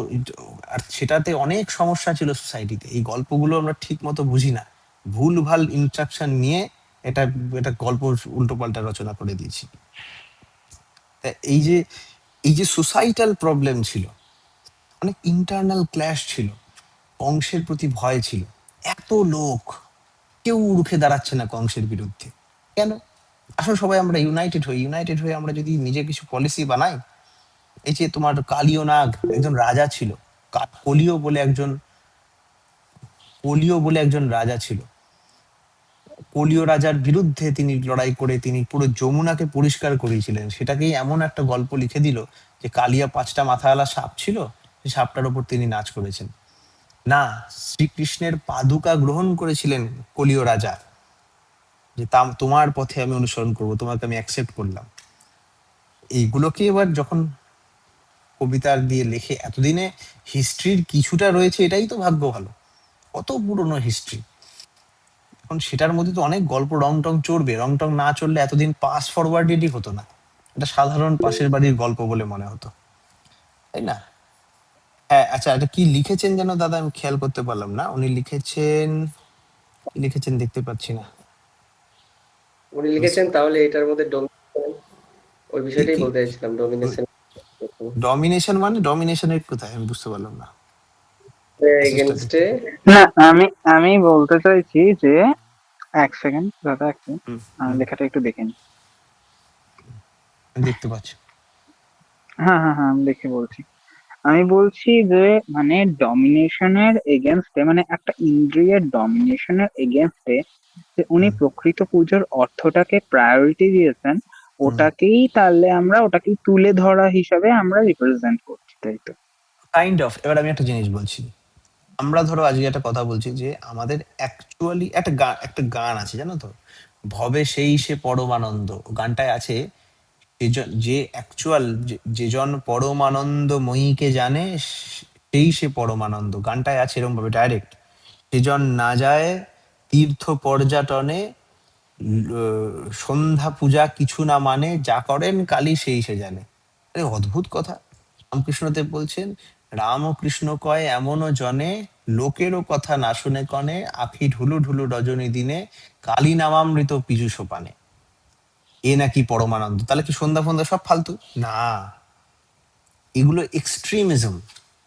তোমরা এত রিচুয়ালে মেতে গেছো, এত তোমরা তিলক পড়া আর ওই মালা জপা বলো বা তিলক পরা, ওগুলো ইম্পর্টেন্ট না? অবশ্যই ইম্পর্টেন্ট, অবশ্যই গুড, অবশ্যই ঠিক, কিন্তু ওটার গার্বে আজকে যেমন ঋত্বিক মানে দণ্ড নিয়ে, ঋত্বিক মানে দীক্ষার সাদা আয়রন করা জামার আয়রন করা ধুতি, শুধু ওগুলোর মধ্যে এত আমরা ফিক্স হয়ে গেলাম যে আসল জিনিসটাকে ইগনোর করে মাটির তলায় ঢুকিয়ে দিয়েছি। এইটা হচ্ছে ফান্ডামেন্টাল প্রবলেম। এটা হতে পারে আমাদের ঋত্বিকের সো কল্ড দণ্ড আর ওই জামা প্যান্ট, এটা হতে পারে বৈষ্ণবদের তিলক, এটা হতে পারে শিব পুজোর শিবলিঙ্গ পুজো, এটা হতে পারে এনি রিলিজিয়াসের এনি কিছু, এটা হতে পারে আমাদের বেদের ইন্দ্র পুজো। ইন্দ্র পুজো খারাপ বলছে না, কিন্তু না, কোনোটাই খারাপ বলা হচ্ছে না। ওই মেসেজটা দেওয়া হচ্ছে যে তোমরা যে ঢপবাজি করছো, এটা তোমাদের ভার্সন হচ্ছে ওইটা, আমাদের ভার্সন হচ্ছে এই সাদা জামা পরার। শুধু কেন পড়া হচ্ছে এটা একটা ইম্পর্টেন্ট অ্যাসপেক্ট, ওকে, বাট এটাই সব না, এটাই সব না। আমাদের সময় এক সময় ছিল যে দেশে যাতে নলেজ দেশে থাকে, দেশ যাতে সেন্টার থাকে, দেশ থেকে মানুষকে দেশের বাইরে যেতে দেওয়া হতো না। শ্রীনিবাসন রামানুজন, মনে আছে কৌশিক দা? Ramanujan, man who knew infinity, ও বলেছিল ও নাকি, হ্যাঁ, ও নাকি ইন্ডিয়ার বাইরে গেলে ওর জাত চলে যাবে, বোঝো অবস্থা। ও সে ইন্ডিয়ার বাইরে যাবে বলে ওর শিখা কেটে দিয়েছিল, শিখা কেটে দিয়েছিল। তা এই যে বাইরে গিয়ে যে করলো, তার না সারা পৃথিবী সে অঙ্কটা পেলো। আজকে ব্ল্যাক হোলের জায়গায় ওর ওটা ফর্মুলায় লাগছে ওনার। এই যে যেটা দরকারি, ঠিক আছে, হ্যাঁ, ব্রাহ্মণ বিপ্রদের এখানে রেখে যাতে নলেজ এখানে থাকে, যাতে ব্রেন ড্রেন না হয়, সেই নিয়মগুলো ভালো ছিল, ঠিক আছে, ওটা দরকার ছিল। বিকজ একসময় ব্রেন ড্রেন হতো, অনেক বিপ্ররা অনেক বৈশ্যরা বাইরে গিয়ে আর ফিরে আসেনি ওই ফর্সা ফর্সা মেয়ে দেখে। হয়তো কৌশিক দা বাইরে গিয়ে বিয়ে ফিয়ে করে আর ফেরে না, এখানে বাড়ির ফ্যামিলি নষ্ট, তার জন্য সব কঠিন কঠিন নিয়ম দিয়েছিল। বাট এবার 100-200 বছর পর এই কঠিন নিয়মটায় এত ফেসে গেছি যে আমরা আমরা আসল ধর্ম ভুলে গেছি, যে আমাদের ছড়াতে হবে। করে হবে, তখন ওই নিয়মগুলোর এগেনস্টে ফাইট করতে হয় পুরুষোত্তমকেই। তখন পুরুষোত্তমকে এসে বলতে হয় তোমরা পৌত্তলিকতা বন্ধ করো। তার মানে এই না যে পৌত্তলিকতা বাজে। আবার নেক্সট জেনারেশনে বলে যে আরে ওরা তো আল্লাহ করে, ওরা তো পৌত্তলিকতার এগেনস্টে। তাহলে কাবাটায় কি বানিয়েছে? ওটা পৌত্তলিকতা, পুতুলি তো, এটা বড় একটা ইয়ে। তো এত নিজেদের মধ্যে কনফ্লিক্ট হবেই, বিকজ না ধরে প্রেরিতে বর্তমান, অন্ধতময় হয় প্রয়াণ। এমন কোনো ফুলফিলিং পার্সোনালিটি নেই যার মধ্যে অ্যাডহেরিং গ্রোথ ইন অল এনকোয়ারিজ আছে। নামে গম্যস্তমসি পয়সা মর্ণবীয় ধৃজুকুটিল নানা পথ জোসাং। এত গুলো মিলে যেখানে মিলছে, আমরা বলি যেখান দিয়েই যাও সেখানে মিশে, ওসব কথা আমি আর বলি না। যেখান দিয়েই যাই ওই সাগর সঙ্গমে বসে থাকেন এই যুগের পুরুষোত্তম, একদম ফাইনাল। তোমার কিচ্ছু ছাড়তে হবে না, তুমি ছাড়বে কেন, বরং না ছাড়াই ভালো। তুমি বৈষ্ণব, প্রপার বৈষ্ণব হও, এটাই হতে দেবে ঠাকুর। তুমি শাক্ত, একদম প্রপার শাক্ত হও with full uniform and everything. কেন চেঞ্জ করবে? ওটা তোমার ফ্লেভার, ওটা তোমার বৈশিষ্ট্য। তুমি অ্যাথিস্ট, চার্বাক, একদম পারফেক্ট চার্বাক হও। ঈশ্বর তুই নাই বা মানিস, অস্তিত্বকে মানিস, পারফেক্ট ক্রিটিক্যাল অ্যানালাইজার হও। কিন্তু ওটা পারফেক্ট হতে ঠাকুর হেল্প করবে তোমায়। বৈশিষ্ট্য পালিয়া পুরয়মান এটাকে বলে। তোমার জায়গায় কিন্তু দেখতে পারবে যে how a perfect atheist can live so peacefully and fulfillingly with a perfect Vaishnav. How a perfect Shakta can live with a perfect Shaiva. How a perfect Vedantin can live with a perfect Puranist. হ্যাঁ প্রীতি ভাই বলো, time হয়ে গেছে কিন্তু। হ্যাঁ বলছিলাম ওই গোবর্ধনের এই কথাটা নিয়ে বলছিলাম যে হ্যাঁ, আমি একটুখানি বলছি যে আহ, ভগবান কি লীলা করে গেছেন সেটা আমাদের সম্ভবত মানব জ্ঞান দিয়ে বিচার করাটা ঠিক নয়। আর সেটা ঠিক ছিল কিনা, মানে ওরকম একটা মানে অলৌকিক ব্যাপার ঘটেছিল কিনা, আমাদের কাছে অলৌকিক সেটাকেই মনে হয় যেটা আমরা নিজের চোখে দেখিনি বা যেটা আমাদের বোধগম্য নয়। যেরকম আমি ইতিহাসের একটা জিনিসই বলছি, আমরা শুনেছি ইতিহাস বইয়ে লেখা আছে যে ছত্রপতি শিবাজী মহারাজের একজন সেনাপতি ছিলেন, তার তিনি ইয়াসাজি খানকে বললেন সে নাকি 65 কেজি তরোয়াল চালাতেন। তো এখনকার দিনে আমরা যারা জিম টিম করে যারা তারা মানে 65 কেজি ডেড লিফট মারে এরকম ব্যাপারটা, 65 কেজি তরোয়াল চালানো আমাদের কাছে এখন একটা বোকা বোকাই লাগে। এবার তুমি এটা ভেবে দেখো, এটা কত বছর আগে হবে, 300 বছর আগের, ধরো আমি ইতিহাস বলছি তোমাকে। তো তুমি ভেবে রাখো মহাভারত ঘটেছে আজ থেকে প্রায় 5,000 বছর আগে। তা তখনকার দিনে মানুষের শক্তি আরো বেশি হবে, স্বাভাবিক ব্যাপার। না, এগুলো আর হচ্ছে ভগবান এটা কি এটা করেছে সেটা কিন্তু ভগবান, ঠিক আছে, ভগবানের একটা কথা বলছি, ভালো কথা। এবার ব্যাপার হচ্ছে ভগবান মানুষ হয়ে এসেছেন, কতগুলো লজিক আমরা কোথাও এটা হচ্ছে কি বলবো, এগুলোর মধ্যে অনেক, এগুলোকে বলে কগনিটিভ বায়াস। আমি যদি মানে অ্যাকচুয়াল যেহেতু তুমি টেকনিক্যালি ঢুকছো, আমিও টেকনিক্যালি আসছি, ডিবেট করতে চাই না, ডিবেট হলে ভাবটাই আমাদের গড়বড় হয়ে যাবে। তাও আমি একটা ছোট করে বলছি, এটাকে বলে কগনিটিভ বায়াস। আমার ইসকনে প্রচুর বন্ধু, যে আমি জানি এটা ইসকনের এফেক্ট, আমার ইসকনে প্রচুর বন্ধু আছে, যে বিশেষ করে তো আমার ওনাদের হ্যাঁ, আমি আমারও যাই তো ইসকনে, আমাকে ইনভাইটেড হয় প্রতিদিন, তো মানে আরে প্রতি এই মাসে, সরি। থামিয়ে হ্যাঁ, দিচ্ছি, এই আলোচনাটা তুমি দেওঘর থেকে আস্তে আস্তে এই দাদা সর্বজিৎদা যেটা বললেন এই কোশ্চেনটাই করেছিল, মনে আছে? বৃন্দাবন থেকে একজন কৃষ্ণর কোলে হ্যাঁ, নিয়ে এসেছিল এবং এই প্রশ্নটাই করেছিল, তখন তুমি এই আলোচনাটাই করেছিলে জাস্ট হ্যাঁ। এই বিষয়টা নিয়ে। কিন্তু কোনো যে ডিসকর্ড ওই হয়েছিল বলো, উনি কত খুশি হয়েছিলেন। খুশি হয়েছিলেন, উনি বুঝতে পেরেছিলেন যে ওইটার ব্যাখ্যাটা ছিল এইরকমই, যে প্রত্যেকটা জায়গা তিনি কিভাবে আবার ফিরে আসতে পারে, তাদের বর্ধন কিভাবে হতে পারে, সেই নিয়ে ঠাকুর তাদেরকে রাস্তা দেখিয়েছিলেন। সেইটারই গল্প কাহিনীটা হচ্ছে গোবর্ধন পর্বত তুলে রেখেছেন। আর আরেকটা মজা, আমাদের শ্রী ঠাকুর। আরেকটা হ্যাঁ মজা, বলুন। একটা মজা, প্রত্যেকটা জিনিসের সাথে প্রত্যেকটা জিনিস ইনক্লুডেড তো। আমার, দেখো আমার হাতটা এরকম, এর সঙ্গে আমার পুরো physique and everything is related. এটা একটু বুদ্ধি একটু আমাদের ইউজ করতে হবে কিন্তু, যে আমি ঘামছি মানেটা কি, আমি ঘামছি, এটা কিন্তু এটা আদিম মানুষ ঘামবে না এইটুক কাজে। আমরা গল্পতে শুনছি যে যশোদা মা কৃষ্ণকে তাড়া করেছিলেন, আমরা ছবিতে আঁকছি যশোদা মা একদম রোগা পাতলা সুন্দর দেখতে একজন মা, আজকের মায়ের মতো, আজকের দেখতে মায়ের মতো। আমি রূপটা আজকের মতো রাখছি, কিন্তু শক্তি দিচ্ছি তাহলে আর শুধু কৃষ্ণর বা তখনকার মানুষেরই কেন, তাহলে 50 বছর আগে 65 কেজি তলোয়াল চালাতে পারতো, মানে এর কোনো মানে নেই যে তার 100 বছর আগে সেটা ইন্টু 10 হয়ে গেল, তার 100 বছর আগে সেটা 6500, তার 100 বছর আগে ওটা 6 কোটি। তাহলে ঘরটাও এরকম হতো না, দরজাটাও এরকম হতো না, কারণ দরজা ধরলেই ভেঙে যেত। ভালো করে বোঝো ব্যাপারটা। সবকিছু যদি আমাকে যুক্তি দিয়ে ব্যাখ্যা করতে হয়, সবকিছু ভালো করে ব্যাখ্যা করতে হবে, একটা পার্সপেক্ট করলাম আর কেউ কিনে আঙ্গুলে কেন তুলে রাখবে।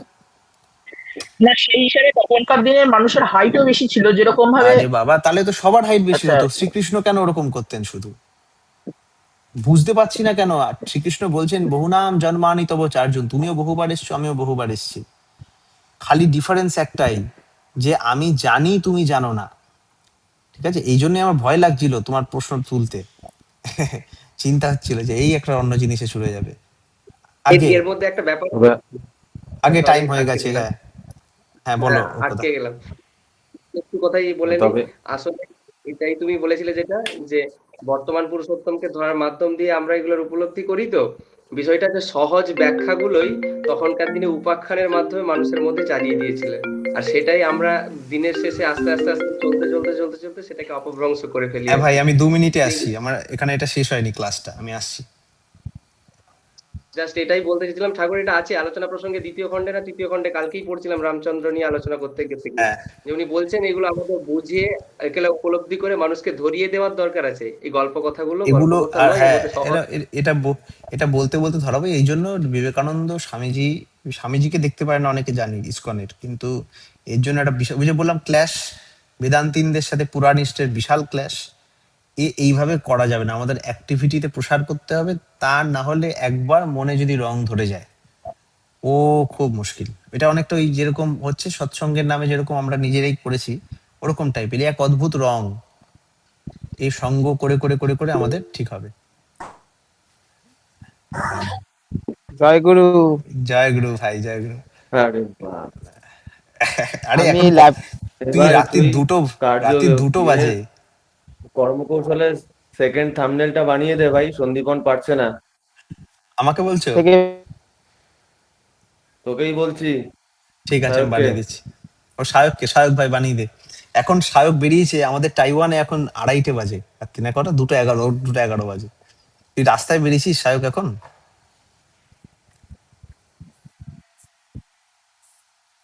একটা প্রশ্ন আমি ল্যাবে বেসিক। ল্যাবে ছিলাম, ল্যাবে সিমুলেশন করছিলাম। বাড়ি যা শিগগিরই। আর আচ্ছা, আর কে কে অনেকটা ছিল? দেরি।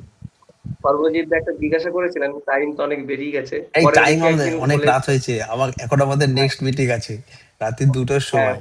খুব ভালো লাগলো এরকম করে পরে প্রীতি ভাই করতে থাকো। আমরাও করছি, আমিও জানি না পুরোটা, বাট ওই জায়গাটায় কনভিন্স, বিকজ ঠাকুর ব্যাখ্যা করে গেছেন, রামকৃষ্ণ দেব ব্যাখ্যা করেছেন, ঠাকুরের কাছে আমরা নিজে শুনেছি। তো এই বিষয়ে আমাদের কোনো সন্দেহ নেই। হতে পারে আলাদা মানুষের মত, না মানতে বলছি না, যেটা আমরা জানি সেটা বলছি। তবে গর্বদক সাই। সবচেয়ে ভয়ের বিষয় আমার যেটা লেগেছে ব্যক্তিগতভাবে, সেটা হচ্ছে যে আমরা বিচার করা উচিত নয় এই কথাটা শুনে। না, বিচার করা উচিত। ভগবান শ্রীকৃষ্ণ যখন এসেছেন হুম, তখন তাকে কি মানুষ বিচার করেনি? হুম, তাকে কি দুর্যোধন আটকাতে চায়নি? হুম, সে আমরা যখন ভক্তি। যুদ্ধ না করার বুদ্ধি নিয়ে গেছিলেন তিনি, যখন হুম, অর্জুন কি তাকে প্রথম থেকেই স্বীকার করে নিয়েছিলেন? তো তাকে যখন তিনি যখন দেহে বর্তমান, হুম, তিনি যখন নরলীলা করছেন, তখন যদি তাকে মানুষ বিচার করতে পারে, আমার আজকে হুম। অধিকার থাকবে না তাকে বিচার করে নেওয়ার? নিশ্চয়ই, নিশ্চয়ই। আমরা তো এই শ্রদ্ধার কথাটা সাথে সব থেকে বায়াসড, এই শ্রদ্ধার সাথে কথাটা সব থেকে গোঁড়ামির জায়গা। যদিও আমি নিজেই একজন গোঁড়া, কিন্তু তবুও আমারও এটা এটা লাগছে, তার মানে বুঝতে হবে যে এটা কতটা গোঁড়ামির জায়গা। বিষয়টা আমরা শ্রদ্ধার সাথে তার ভেতরের মর্মটা দেখবো যে সত্যটা কি, তাহলেই বোঝা যাবে। এবার আচ্ছা, আমরা একটা একজনকে ভালোবাসি, এটা স্বাভাবিক। একদম একদম। আর ঠিক একটা আছে, কথা, আজকে আচ্ছা আজকে আচ্ছা, অব্দি। সময় হয়েছে, লাস্টে একটা কনক্লুশন করে শেষ করি। এটা খুব বলে, ওই যে সর্বজিৎ দা লিখেছেন যে ডিফারেন্স এটাই যে আমি জানি তুমি জানো না, বাট এই কথার মাধ্যমে অবতার পুরুষের বাকিরা তো এক নয়, এই কথাটা যে বললেন। ব্যাপারটা হচ্ছে খুব রূঢ় রাখলেও এই হচ্ছে সত্য, যে অবতার পুরুষের মধ্যে বা ভগবানের মধ্যে যে ঠাকুরের ঠাকুরের মতে সবাই অবতার, প্রথম কথা। যে যে অবতরণ, যার যার লাইফ হয়েছে, সবার অবতার, সবাই আমার অবতার। বাট তার ডিফারেন্সটা কি? তাকে এই বৈষ্ণবে বা যে কোনো ধরনের এইসবে বলে সগুণ ব্রহ্ম বলা হয়, আর আমরা সবাই হচ্ছে নির্গুণ ব্রহ্ম। এই হচ্ছে সব কঠিন কঠিন টার্মে এই হলো ব্যাপার। আর সহজ হিসাব হচ্ছে, তিনি জানেন আমি জানি না, আমরাও জানতে পারি। আমরাও যদি তাকে অনুসরণ করি, তাতে মিশে যাই, আমরাও জানতে পারি, দ্যাটস দ্য ফ্যাক্ট। নাহলে তাকে অনুসরণ করব কি? মোরাদ কি, আহ, আমরা সবাই রাজা, আমরা প্রত্যেকেই আমরা সেই আমাদের প্রার্থনা এটা আছে, ইয়াত স্মরেত পুণ্ডরিকাক্ষং অভ্যন্তরং শুচি, এই যে পূর্ণমাদাঃ পূর্ণমিদম পূর্ণাৎ পূর্ণমুদচ্যতে। তুমিও পূর্ণ, আমিও পূর্ণ। আবার এতে কি বলছি আমরা? যে হে পরম কারণিক সর্বানুস্যুত ব্যাপ্ত প্রাক প্রথম বাক, তারপরে আমরা বলছি কি, তুমিও তোমার তজ্জাত সন্তান, আমিও তোমার তুমিরই উৎক্ষেপ। আবার কি, কিন্তু ডিফারেন্স হচ্ছে তুমি জানো, তুমি তুমি তুমি জন্মেইছো এইভাবে, এটা হচ্ছে ব্যাপার। তিনি ওই কমপ্লিটটার থেকেই জন্মেছে, আমরাও কমপ্লিটটা থেকে এসেছি। এসে আমরা ভুলে গেছি, আমরা আটকে গেছি উনারই মায়ায়। তিনি নিজেকে ভোলাতে পারেন, সেটাকে আমরা বলি মায়া। আর আমরা নিজেকে ভুলিয়ে আর ঠিক করতে পারি না, তাই এটাকে বলা হয় অবিদ্যা। একই জিনিস আমি বলেছিলাম না, আমরা যে বেদান্ত সার বলে একটা বই আছে, ওই বইটার ইয়েটা পড়তে, ওই যে সূচনাটা, আর ওই সূচনাটাই কিন্তু সব ইয়েতে আমাদের শ্রীমদ্ ভাগবতম, যে অ্যাকচুয়াল পুরনো ভাগবতম ছিল, ওখানে এটা লেখা ছিল। এইসব সব ডিসকানেক্ট হয়ে গেছে। এই ডিসকানেক্টটা ঠিক হবে? ঠিক তো হওয়ার এসেই গেছে, সময় হচ্ছে, চলছে। ঠিক আছে দাদা, অনেক রাত হয়ে গেল, আজকে আমরা এবার করি, আমাদের এখানে 2:15 বাজে, এবার কনক্লুড করতে হবে। ঠিক আছে, খুব ইন্টারেস্টিং। সায়েন্স ফাইন্স বাদ দিয়ে ঠাকুর বলেছেন, বিশ্বাসে মিলায় বস্তু, তর্কে বহুদূর, যুক্তিতে নয়, কিন্তু মানে যুক্তিটা ধরতে হবে, যুক্তিই আমাদের যুক্ত করে। ঠাকুর তাহলে গীতায় অন্যগুলো দিতই না, শুধু মাঝখানের ওই ভক্তি যোগ দিত। ভক্তি যোগের দিয়েই বাকি, যে ভক্তি বিদ্যাবান গুণী অতি চাতুর, রাম কাজ করিবে কো আতুর। যে বিদ্যাবান হয়েছে, সে বুঝতে পেরেছে যে সবকিছু কৃষ্ণতে গিয়ে সার্থক হয়। ঈশ্বরः পরমः কৃষ্ণ সচ্চিদানন্দ বিগ্রহ নমামি আদি গোবিন্দে সর্ব কারণ কারণম, সব কারণের কারণ। আমি না খুঁজলে পাবো কি করে, তাই না? ঠিক আছে, ধ্বনি দিচ্ছি কৌশিক দা, অর্কদা। আগে হুম वन्दे पुरुषोत्तमं वन्दे आर्यपितॄन् वन्दे मातृवर्गान् वन्देऽहं कृष्णदैवतान् परम प्रेममय श्री ठाकुर कुलचंद्र जी की जय। परम प्रेममय श्री ठाकुर कुलचंद्र जी की जय। परम प्रेममय श्री ঠাকুর কুলচন্দ্র জি কি জয়। বন্দে পুরুষোত্তম। খুব ভালো লাগলো ভীতি ভাই, তুমি এরকম ভাবে ইনক্লুড করতে থাকো। জয় গুরু। জয় গুরু সবাই। জয়